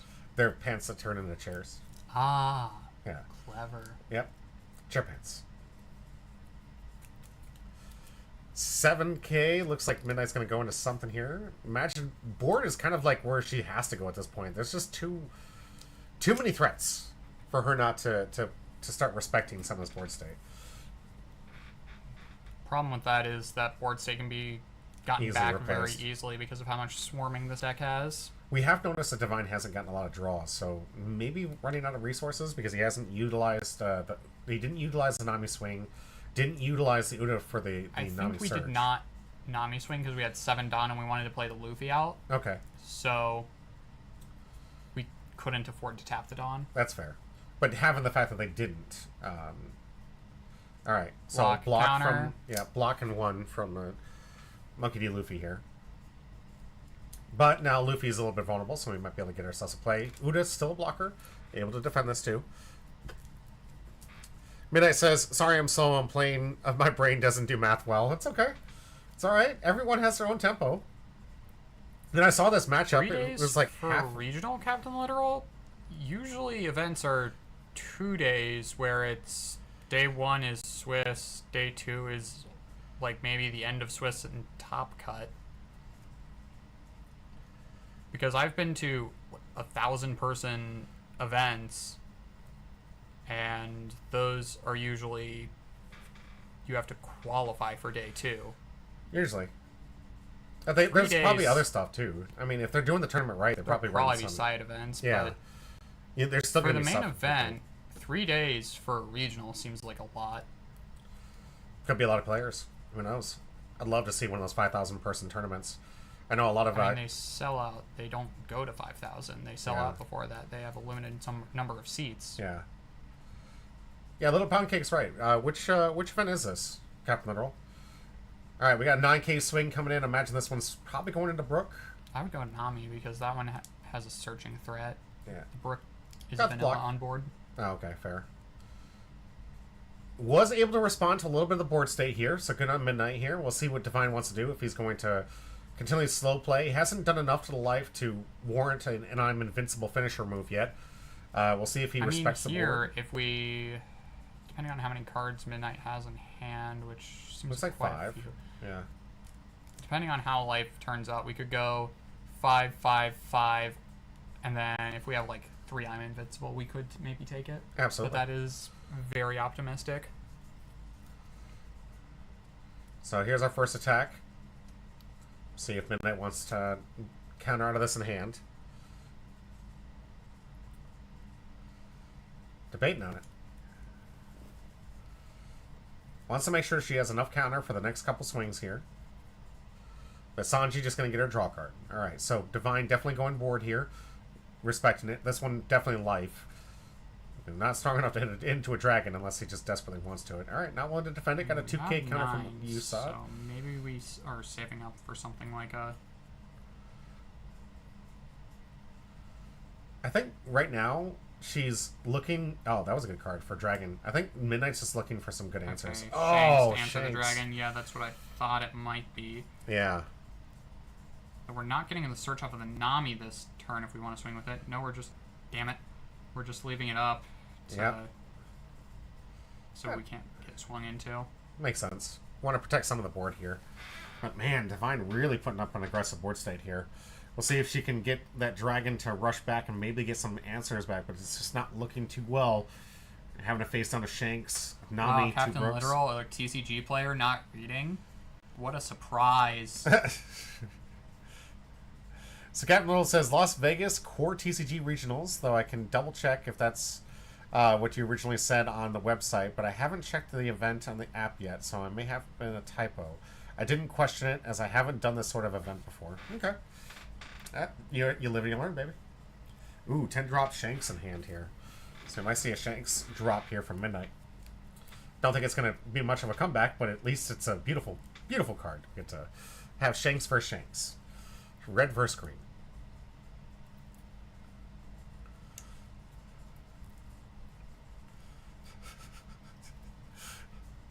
I love that it seems like every single time I play this game, people are like, oh, reading the card explains the card? How many times, like, the acronym of RTFG comes up? Just absolutely hilarious. Look, this game isn't Yu-Gi-Oh! You don't have any excuses. You do and you don't. You do and you don't. Oh, gosh. What is this thing doing to me? Come on, baby. Come on, stick It's with me. not the novel length of cards. The cards don't have that much text on them. You can read them. This day and age, if it doesn't come with its, like, what is it, Surfer? Subway Surfer. Subway Surfer, yeah. How am I supposed to pay attention? If it doesn't have, like, a moving picture, what am I supposed to do?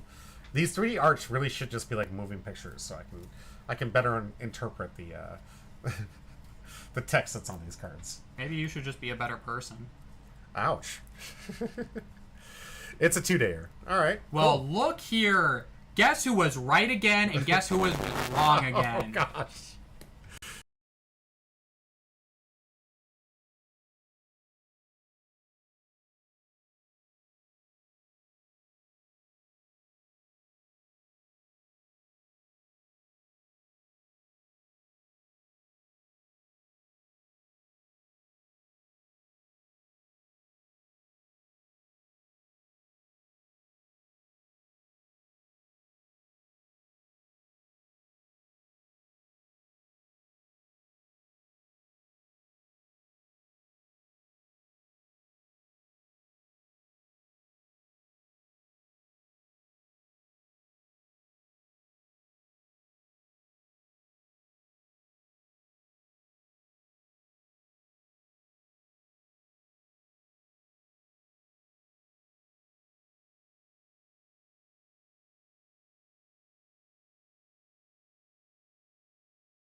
Testing, testing.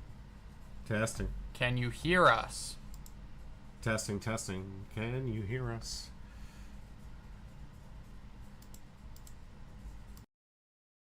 Hear us? Can you hear us?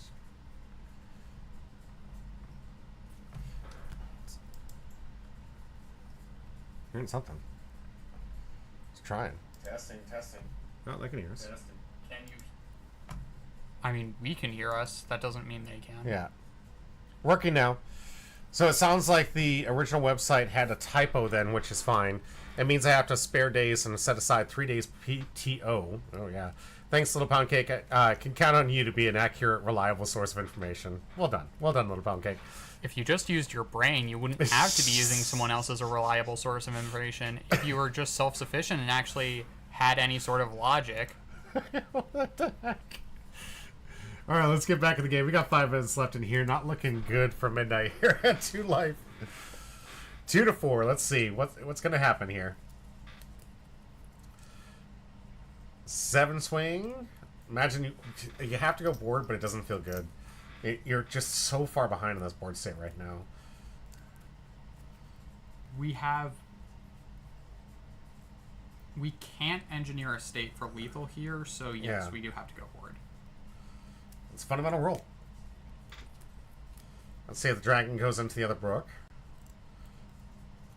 Porter just handing out the burns tonight, right? It's this awesome rivalry between these two. I love it. It's not a rivalry when I'm just correcting someone else's mistakes. When we fly you out here, Captain, when we fly you out here, it's going to be the greatest effing day and the greatest content day of our lives. I can't wait till you two meet. It's probably going to be content that we might have to move to our other spicier channels. Just so I don't have to worry about Twitch rules. But I think it'll be the greatest meeting of minds of my life. Good. I've been to events with a large number of people. I know that those events cap at around 1,000 people. There is not a way in which a 1,000 person event takes 3 days. Who the F is we? I think Baby is referring to mine. Captain Leno says, I was originally instructed 3 days and planned accordingly and didn't see how I failed to use my brain. Okay, have any of those events been 3 days? Got our first search from Uda here. It looks like we got an I'm Invincible off the top here. No, that's not him. Telling you. I'm telling you to use your well of experience and think. Let's get Has back this to ever the game. happened? Let's get back in the game. We might see a finish in here. I know that we're at the last 5 minutes here. We had an attack out off the top here. I thought it was an I'm Invincible, but after a second look, I don't think it was there. Midnight showcasing 2 Open Dawn. First attack gets countered out in hand here. That's both the Otama and Usopp 2Ks to block that swing. We'll see if Divine comes in for another attack swing here. Lil Poundcake, he was saying that the event was 3 days, not a 2-day event and 1-day travel. In that case, you would have to plan for 4 days. I feel like this is semantics at this point. I do not care. Okay. 8 Dawn left here for Divine. Let's go. See what they got. 3 life, 3 attacks left. Potentially I'm Invincible in hand. We'll see. 2 Open Dawn from Midnight. She could be playing the... she is in the right spot for the Radical Beam. Could also have the Divine Departure. Here comes a Simple 5. And a take. Not That a good is sign. telling. That's not a good sign here. Here comes another with a potential search. Debating. We are thinking on it.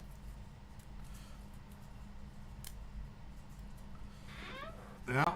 Oh no, another 7. She's got to survive this Shanks attack, and there's a lot of Dawn left attached to this 10,000 power Okay, character. so Divine Lotus should have resolved his search before the swing connected, Yeah. because that could have informed some math. All right, Neon Genesis gonna just get a free search out of this. It's not Neon Genesis, it's New Genesis. New Genesis. My bad. You're thinking of a different anime. Yeah, it's true. That is where my head was at. Uda on the pick here. Restanding it. For New Genesis. Have enough for Invincible. Could. Finally get to blow everyone's speakers out. See it? Yeah! We get ourselves one of the I'm Invincible, so I do get it on camera. Thank you, Divine. Appreciate that. Going in for another 8. Do we have it? Still have a Shanks tack that we had to get through as well. It's not looking good. No, a lot of bricks. Not a counter in hand. This is exactly why I said Badminton's Kick Course is a must-have. Well, how the turns table Divine. Nikkei Genesis. That's a good one. Or Nike Genesis. Of course you're thinking about the Gunner game. Nikkei. Well, it's coming to... we've got to actually release in America in Union Arena. It's going to be coming out soon. Got a couple months before the set comes out. A lot of people excited for that. All right, let's put out the results. Down bad then, I guess. Everybody's got the likes. Let them have it. Fair enough. Choose it. Zoro. I want to play Zoro so badly, but no, sadly, Uda in there. All those points lost. Who voted? Let's see. Lets me do the summary right here. 3,000 points. Oh, no. No one won anything. No, Lonely. 39 Royale Richie. Ooh, that's a bad day. I'm sorry, everyone. I'm really sorry. All those points. All those points. Doombot, you could have stopped us from saying something. Midnight says Divine goes easy on no one. We're going to find out next matchup here, because we do have another 2 new decks face-to-face between the same 2 players. So let's go start a new prediction here. This one is going to be Black Gecko Moria versus the Usopp. blue... Better Kobe. Black Usopp. And... I'm not in this game. They can vote for this. You guys know what the abbreviations. No, it's too many characters. Oh. Put it to takes instead of invites. There we go. There we go. There we go. If you want to waste your points on this one, who knows? Maybe we'll turn the tide. We'll find out. Tune in next time for Dragon Ball Z. 10 minutes. We're going to talk about the deck list. Wrong card game. Yeah. We're going to start with the predictions. Let you guys get at it. I, of course, got to fix the leaders here for this one here. But I'm curious. What do you guys think are going to win against us? It's okay to be wrong. It really is. 100% is okay to be wrong. It's the ability to actually recognize that you can be wrong and, you know, correcting yourself or just being open to it that shows an intelligent mind. Because you're never going to know everything. That's fair. And I am someone who will admit when I'm wrong. You right? have? Right. I never said you didn't. No, you I know. even gave me I'm an saying example. that for other people who are in this chat who might think differently. Fair. I'm covering my bases. I love it. Well done.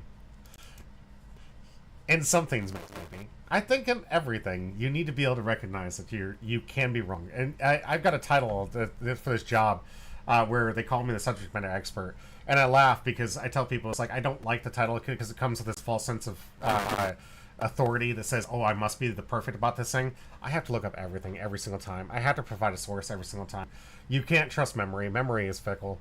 And Flip Cake has a point. If you're wrong about breathing, then that's a problem. If you're wrong about breathing, you just die. What do you mean? Like if saying... you don't know how to breathe. Okay.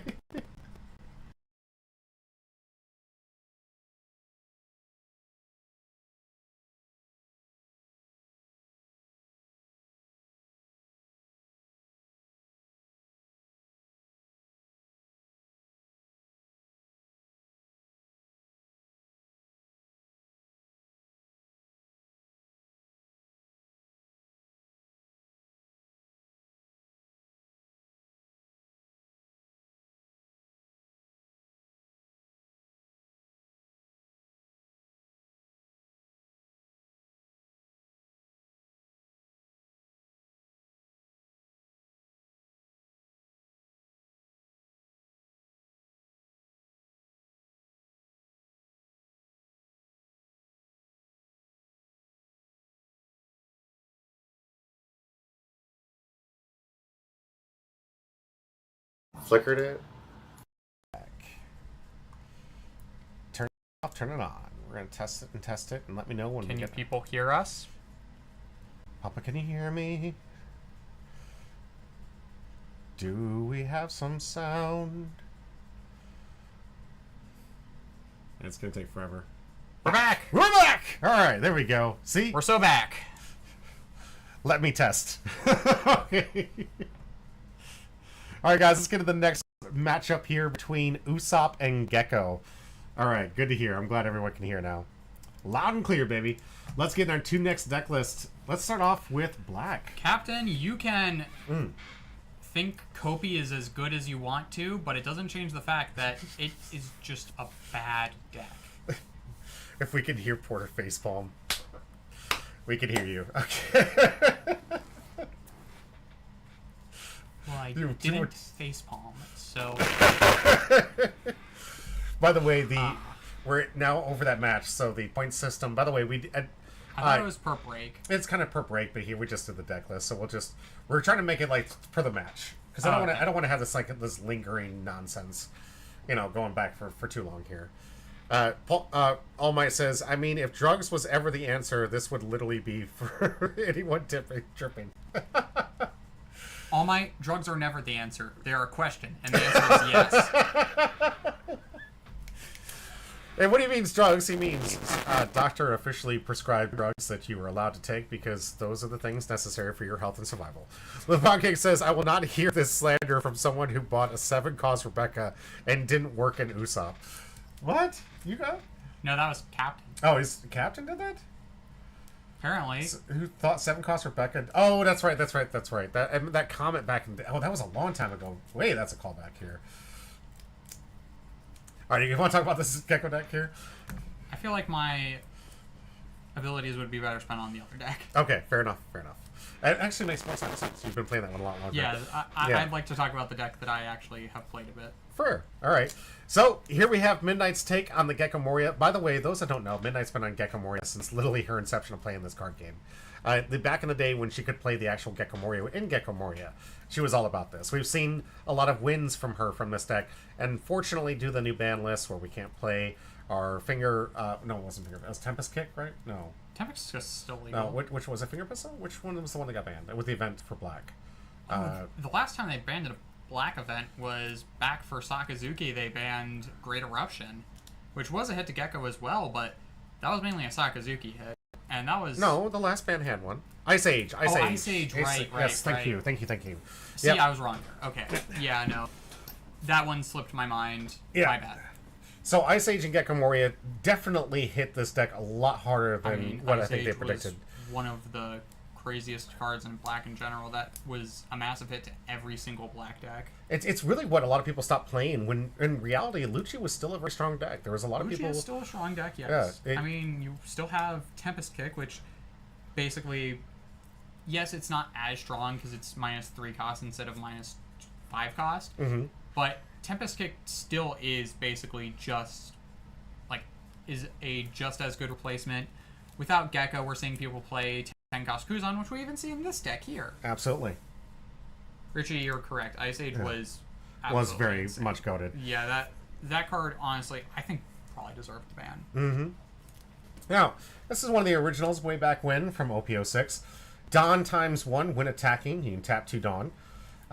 You may trash 1 card from your hand, trash 2 cards from the top of your deck, and play up to 1 Thriller Bark Pirate type characters with a cost of 4 less from your trash. So those that weren't familiar back in the day, this was the Graveyard deck. For those or anybody, the trash deck, if you want to be colloquially correct. I mean, thematically, it's a graveyard. Yeah. Jeez. All the hiccups today. I don't know what is going on. Do we have audio again? Yeah. Do we have audio? I don't want to continue off if we just lost it because of that hiccup here. I don't know what is going on with the system. We just did a system reboot to prevent this from happening. And now it's just acting up. Acting fool. Do we have audio? Caught up here. You're good. We're good. Okay. All right, excellent. Cool. Thank you, guys. Appreciate you. So, Captain Literal, I know what that clip is, and shut up. I can admit when I'm wrong, and I always have been able to. I'm wrong most of the time, actually, except when I'm talking to you, because you're the only person who I think is genuinely more wrong than me sometimes. Should do a tally. All right. So what's this deck trying to do? It's trying to do a lot of what black decks like to do.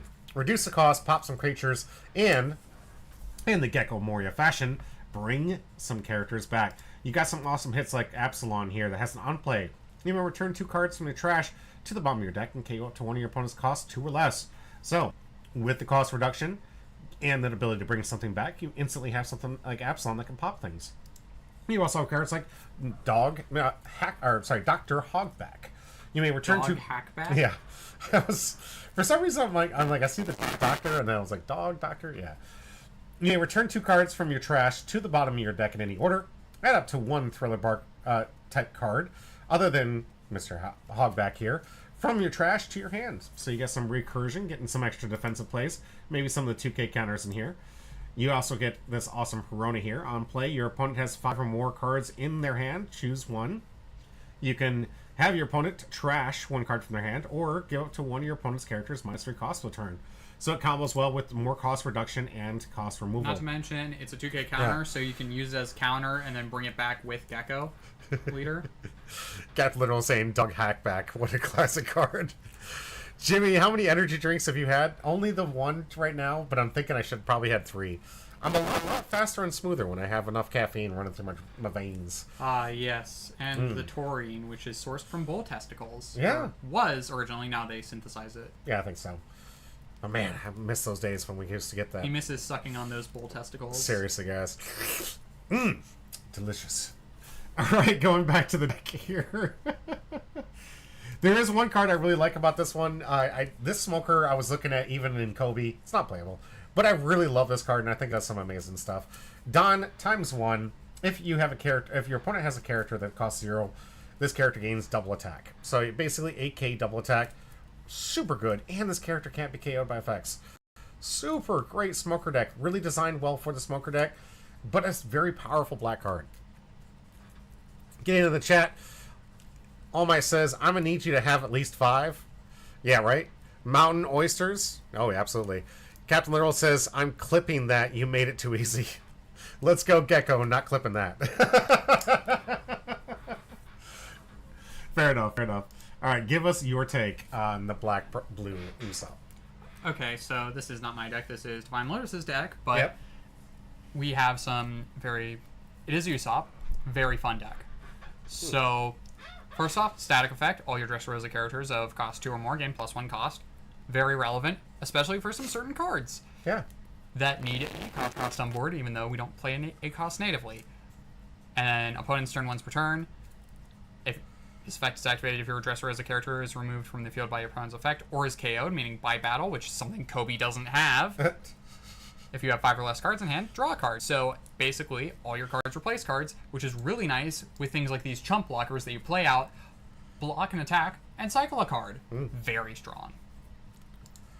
And then other important cards are this Cavendish, on swing, draw 2, trash 1 from your hand once per turn. So if you can restand it, doesn't do it twice, but very strong card for cycling. And what makes cards like that so good is Colosseum. If your leader has Dressrosa type, has the Dressrosa type, your Dressrosa type characters can attack the turn they're played. 39 Rail says enjoying Gecko Moria, getting some W's with him. That's good to hear. Nice, yeah. Yeah. Glad to see that deck hasn't gone out, even though it lost its most powerful card with Gecko Moria, 8 cost. We have this Bounce Man Luffy, can attack active characters, very strong, and activate main once per turn. Return 7 cards from your trash to your deck to set this character as active, but it doesn't become active your next turn. So you can do this, clear out 2 things, clear out 1 thing if they counter out of it. All right, actually a serious question for Porter. I don't know if you have secured one of the Usopp parallels from the Nami mat, but if you did, would you use it in play or just keep it in the collection? I'm curious if you seem to be a fan of the leader. I saw something cut out. Do we have audio, first off? That's fair. Yeah. Checking for audio before we answer the question.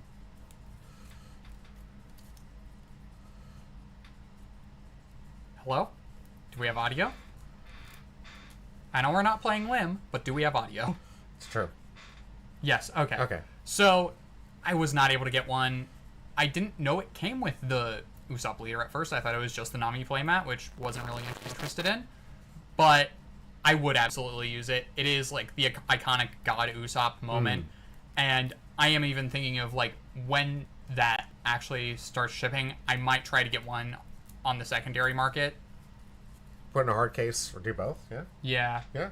Yeah, that is exactly what I would do, because I do really like that art and I would love to be able to use it, but I wasn't able to get one of the playmats. But it is, but I would absolutely use it. Makes sense. We're also playing the 6 cost Bounce Man, which once per turn this character cannot be KO'd by your opponent's effects, which is an okay effect. And then on attack, place 3 cards from your trash on the bottom of the deck. 2, if your opponent has 5 or more cards in their hand, rip a card from their hand. Nice. Solid. 1k counter. Not a terrible card. It's just, usually the deck is very tight and you don't see this one a lot, but it is a solid card. And The key to the deck here, Rebecca combo. Yeah, if there's a character with 8 or more, which leader effect means that this fulfills that condition. And if there's a character with cost of 8 or more, I already said that. Draw a card, then reveal 2 Dressrosa from your hand with 7 or less, other than Rebecca. Play 1, and then and play the other one rested if it's 4 cost or less. So you want to be revealing like a 7 cost and a 4 cost. The main line you want to be doing with this is play the Rebecca to play out Kyros, which is a big body and bounces something, and then a Zoro to tap your stage and KO something. So that's the RKZ combo of Rebecca, Kyros, Zoro. Very easy way to do things. We also have this fantastic Leo Searcher, tap leader or stage. If your leader is Usopp specifically, so you can't use this in the Rebecca leader, look at the top 5, add 2 Dressrosas, bottom deck the rest, and then trash a card from your hand. Very strong. We have some good cost reduction in this one-legged toy soldier. And now for some of the tech cards that we don't usually see in Usopp. We have this 5-cost Cavendish, which Dawn times 1 can attack active characters, and on attack you can tap your leader to KO a 1-cost or less character, and then trash 2 cards from the top of your deck, which is, it's an okay card. I was experimenting with this for a while. I just found other cards that I'd rather play over it. We also don't, even though this is a crazy black card, we don't usually see this Rebecca in Usopp, which blocker, you all know what this card does. Yeah. But the reason you don't usually see this played in Usopp is because you play a lot of blue cards, and you can't get back blue cards. This is locked to black cards only. And you can't really play anything out, because what you'd want to be, like, you could play out this Rebecca Searcher, this maybe, but, like, blockers aren't really worth playing out because they come in rested, and everything else is too high cost to play. So that's, like, one of the main things. We also don't usually see Sabo because it's just an awkward cost, but cycles some cards and gives your board protection. But I remember when we were desperate to see a reprint of this thing. Sabo, back in the day, remember that? yes, I do. Yeah. Alright, let's find out our next matchup here between Midnight and Divine. Skip ahead a little bit. Get our new leaders here. Alright, and now we're going to see how Midnight's taking care of her Gecko themed deck. Has the Gecko sleeves, has the Gecko alt art. Oh, Pound Cake, if you're talking about the Rebecca 4-drop, yes, it's not searchable off of the 1-drop Rebecca, but you could search it off of the Leo, technically.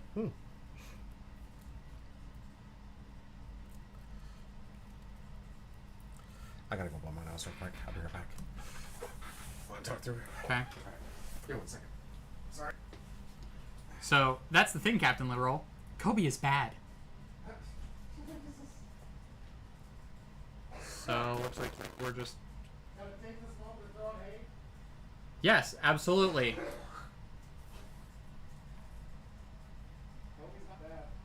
Yes, it is. Oh, where is the mouse cursor? Oh. Okay, we are moving.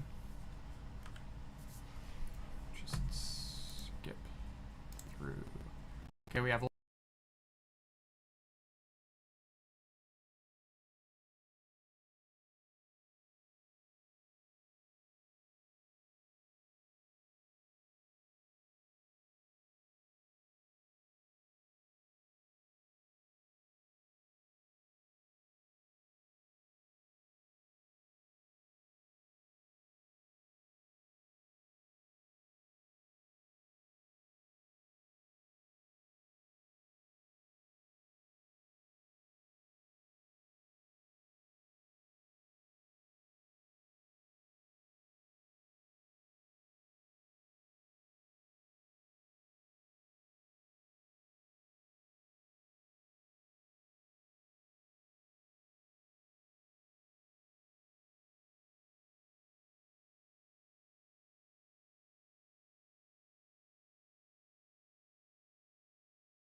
Are we back?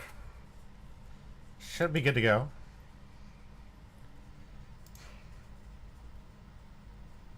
Your computer is testing my patience, Yeah, right. Jimmy. What do we have open that's causing issues? We're back. Okay. First off, I was actually talking about how the brand new searcher works, not about Kobe when the mic cut off. So Yeah. Okay. Well, go ahead. yeah, here we're just correcting the mistake of the cards off of the brand new should have been milled instead of bottom decked. All right, back to Usopp. We got Leo, tap stage. Look at the top 5, add 2. This is probably I'll do that stupid update that they forced me into. I love when you get these forced updates on your computer and then you do the update and they're like, oh, it came out with a bad patch and it doesn't work well with something. Could be. Could be a little punky. Alright, so we got our search. Yep, now we're probably going to use Tudon. Yep, we just updated the drivers today. That was the operating system, not the drivers. Thank you.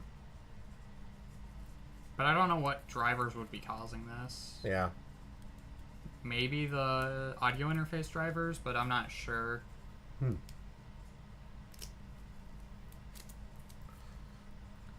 Okay, just swinging 5. Probably telecasting that we're using those Tudon for Ideo.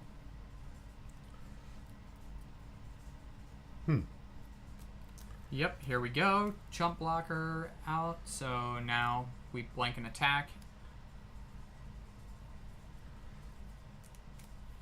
I'm wondering if it's actually the Streamlabs, to be honest with you, Captain Lateral, because it's the one that seems to be blinking out the worst. Every single time I fix is just resetting it, and my Streamlabs still doesn't show me the bar anymore. Like, I can't see the actual rotation of the audio like I normally can on the Streamlabs. But I know that if I turn off the Streamlabs, then I turn on the stream, so I'm going to have to restart everything.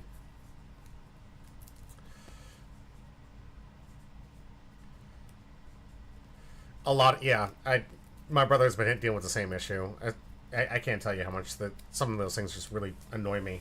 All right. Like, we already lost my ability to Barto. use my phone as a camera app. That was because of an update. Android update, not a Windows update, I thought. It was Samsung DeX. It was one of those updates just basically took away my capability. But regardless, the point is these updates just keep causing more and more issues. And I have to buy a whole new camera outset just because I can't use the old method I used to. It was specifically an issue with Samsung DeX. There are other apps that could let you use your phone. I'll have to look into them. Not all changes are good changes in Microsoft, yeah, right? I mean, that's Could agree just more. how computer science goes. You put in something new and it breaks something completely unrelated. Yeah. Because there's no way to test against all systems. Yeah. I mean, there is. It's just very time consuming. There's no practical way. Yeah. Alright, Divine loading up here. We'll see if he decides to go a little bit wider with the board here. Maybe we'll see the Rebecca play. Not that Rebecca. A Rebecca play, though. Yep. Thought he had the Don for the 7-cost one. This would be the 5 Don turn, would it not? Because, yeah, this is a 5 Don. Oh, it's a 5 Don? Okay. Can hardly tell the way he's stacking his Don here. It looks like we're a lot further in the game than I thought we were. Especially with the way this board state's set up here. Do you need glasses? Hmm?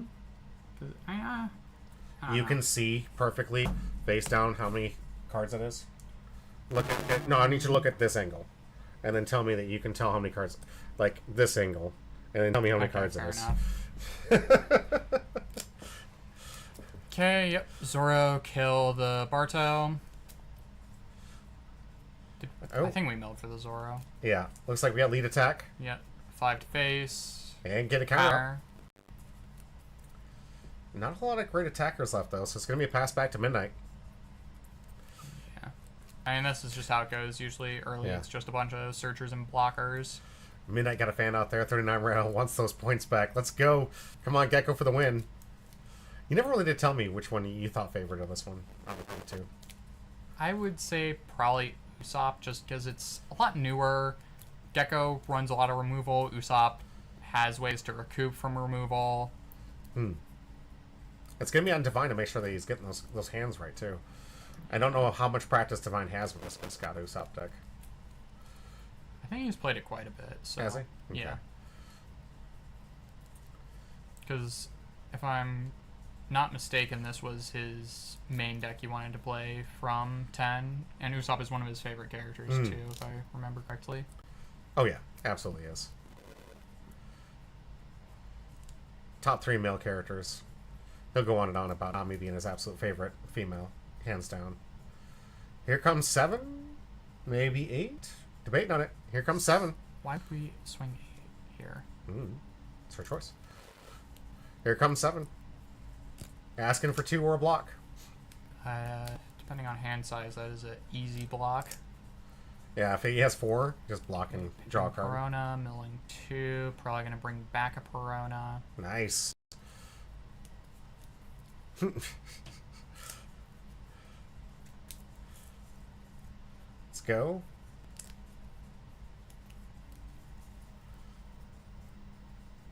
Okay. Good for you. Okay, so We got a Perona.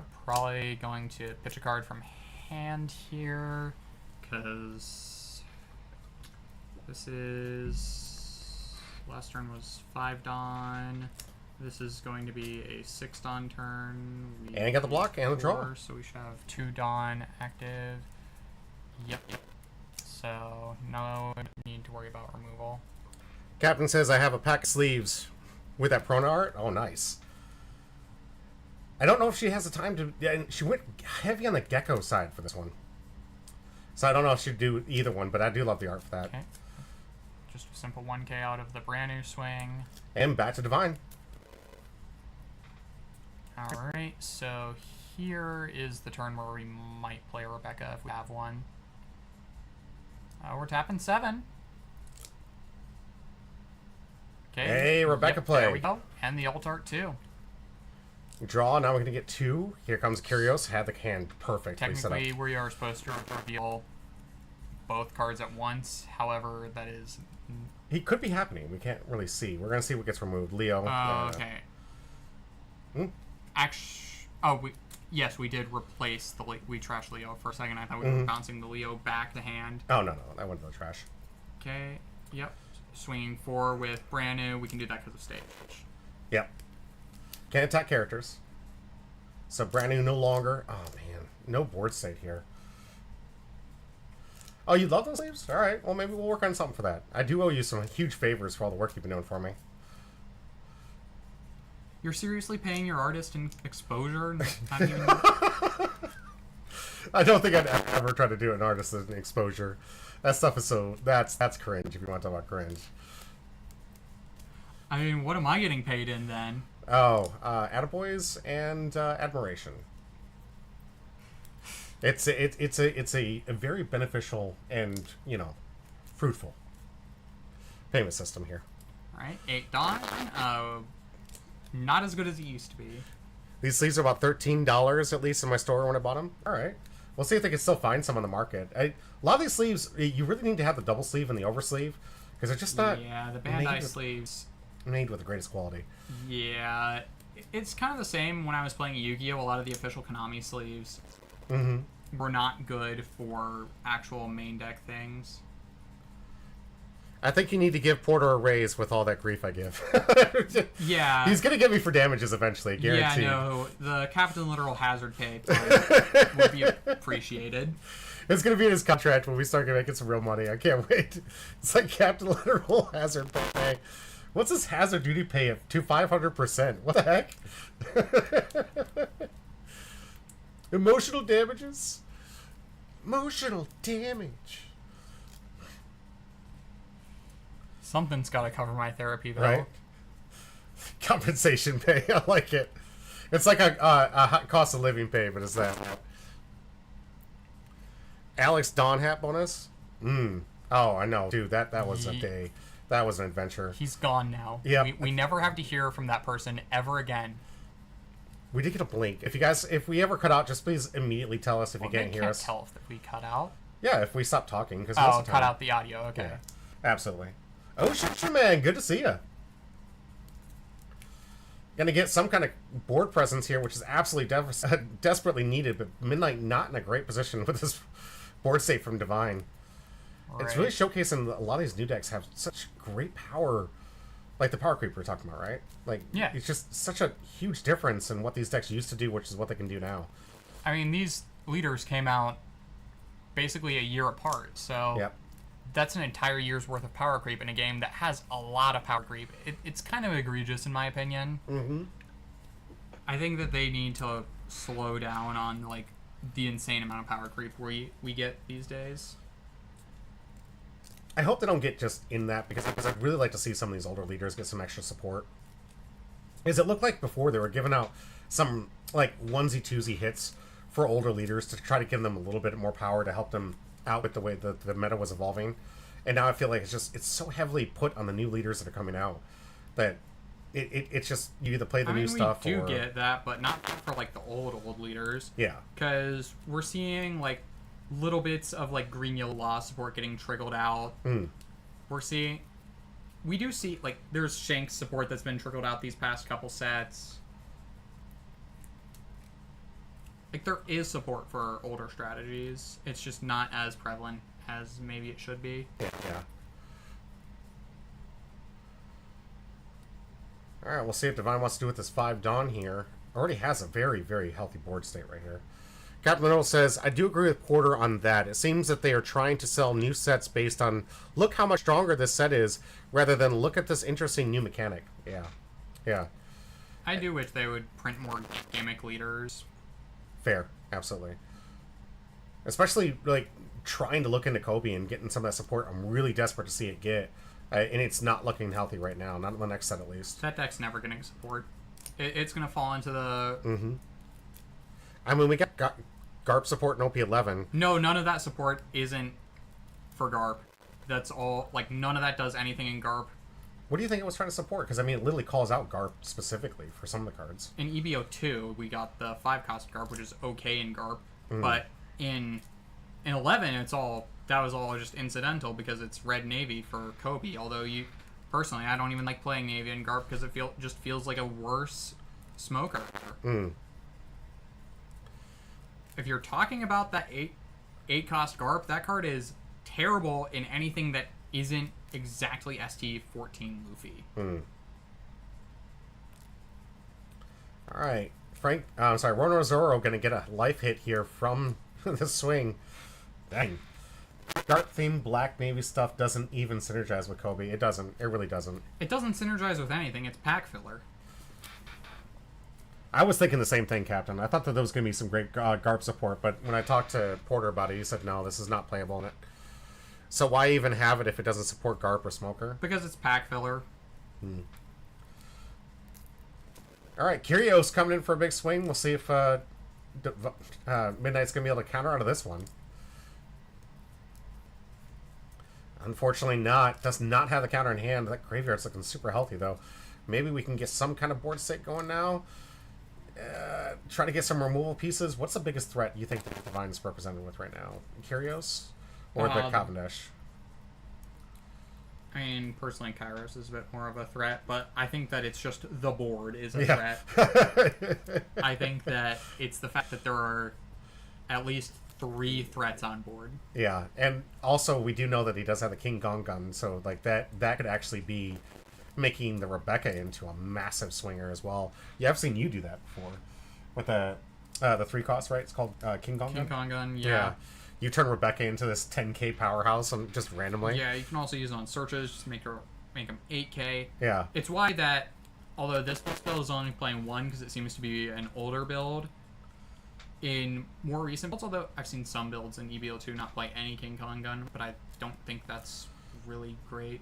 I think it's great as, like, I loved your choice when you went one of, because I saw how quickly, how you turbo your deck so quickly. It's just, but you want to use it multiple times. True, very true. That's the thing, is the 6k power buff turns your the 6k power buff searchers into like really big swings. So And Captain says, I gotta go. I have another box tournament I have to leave to.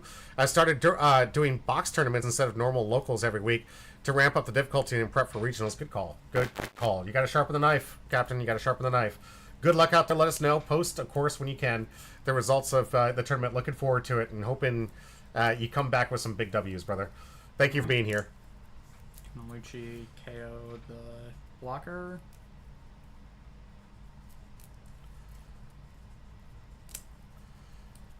At least can try to get some attacks in. I mean, it's 3-1 life-wise here. Midnight's really forced into. Attack goes through. We just kill on the crackback. We have to go board here. Yeah. Oh, it looks like we're maybe taking back the Lucci Play, maybe.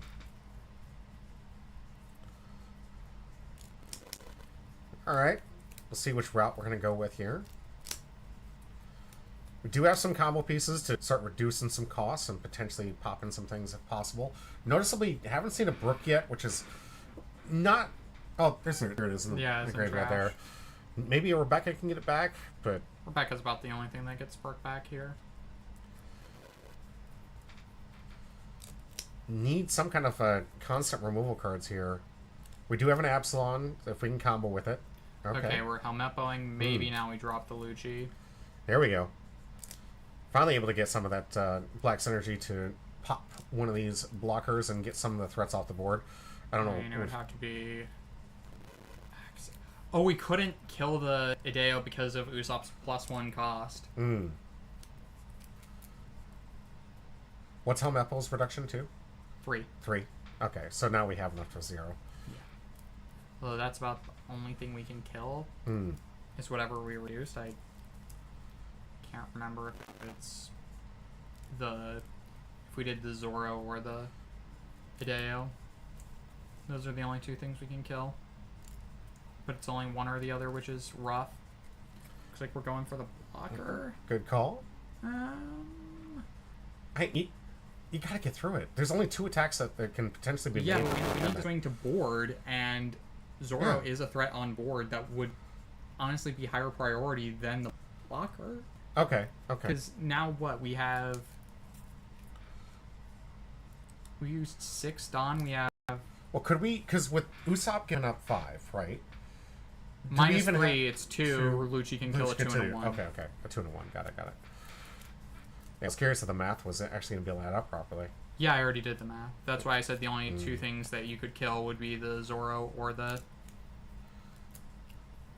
Hideo, but only one, not both. I think Midnight just asking for how many cards, and if that glimpse from Divine was correct, that is a lot of cards in Divine's hand, along with already an impressive board state here. We'll see if some attacks can get through. Hideo, so we have at least more than 5. Good grief. Let's see if counter out of one of these attacks, and then maybe... So... If he counters and doesn't actually counter out, can you get the draw on the discard? Yes. Awesome. I was curious about the way that sequencing worked for that. Yes, because you'll have lost the cards in hand after the card gets removed. So yes, you can counter just to cycle cards. Nice. All right, Midnight coming in for the swing for 7. Hopefully going board state. Yeah, they're going Rebecca, I guess. I mean, not. Zoro would probably be the best to try to hit threat-wise, but all of them absolute threats. I would prioritize the Cavendish slightly over the Zoro because the Zoro is just a vanilla now. Okay. The Cavendish has the same power, but actually could potentially do something. Well, you got a 6 versus They're both 6, right? Yes, they're both 6. 6. Okay. That's why I said they have the same power. Yeah. So the threat level is the one that actually can still do something on board. Fair.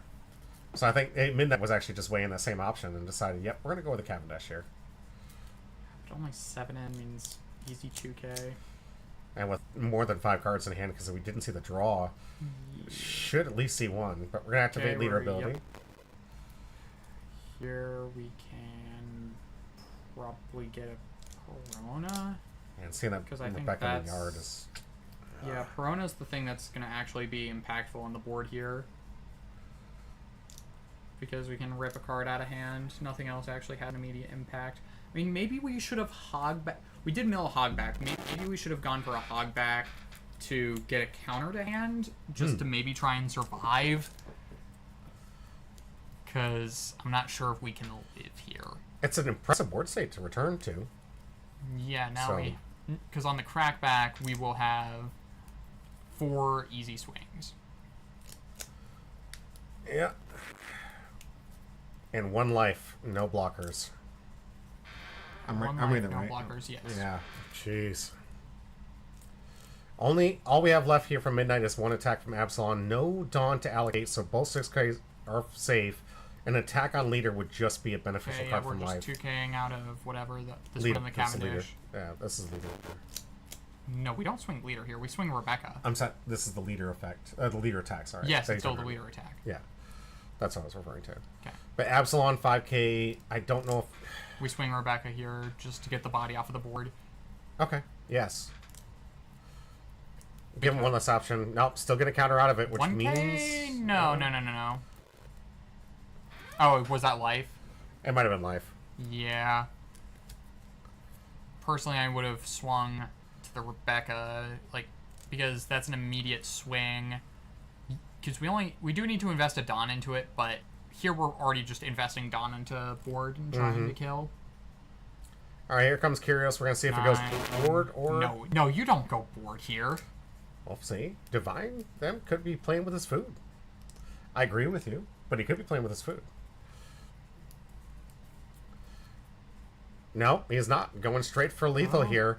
Are we going to see a King Gong Gun to try and end this thing out? I feel like we just... I'll load we're up the just Rebecca. BMing. Yeah, we're just BMing Jeez. here.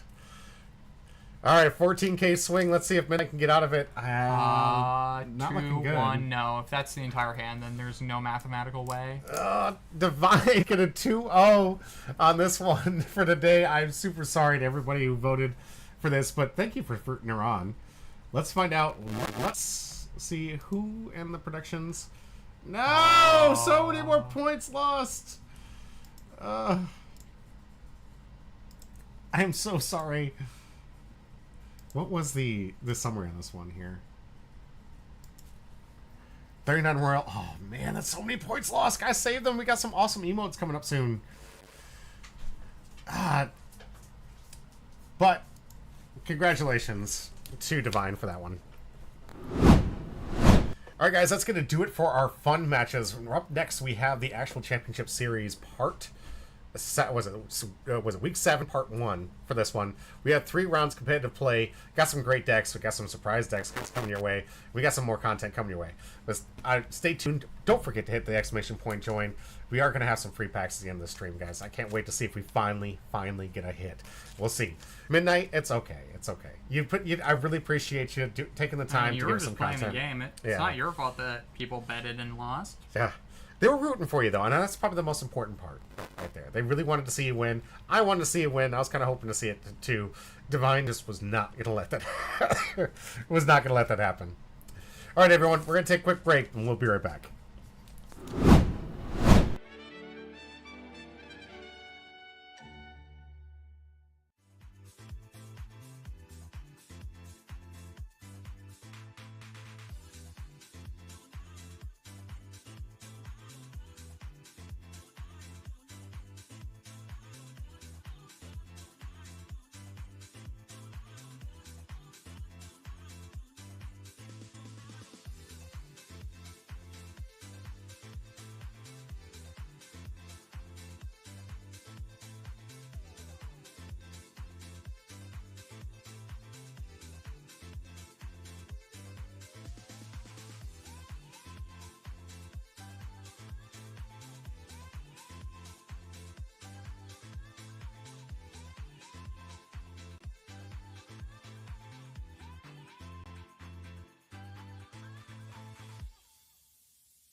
It's gonna go right to us, guarantee it. What's going on?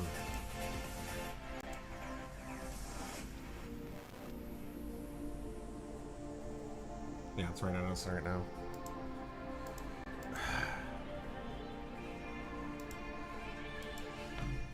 Alright guys, I'm gonna have to shut off the stream, restart it. Please hit refresh button. Can I hear you?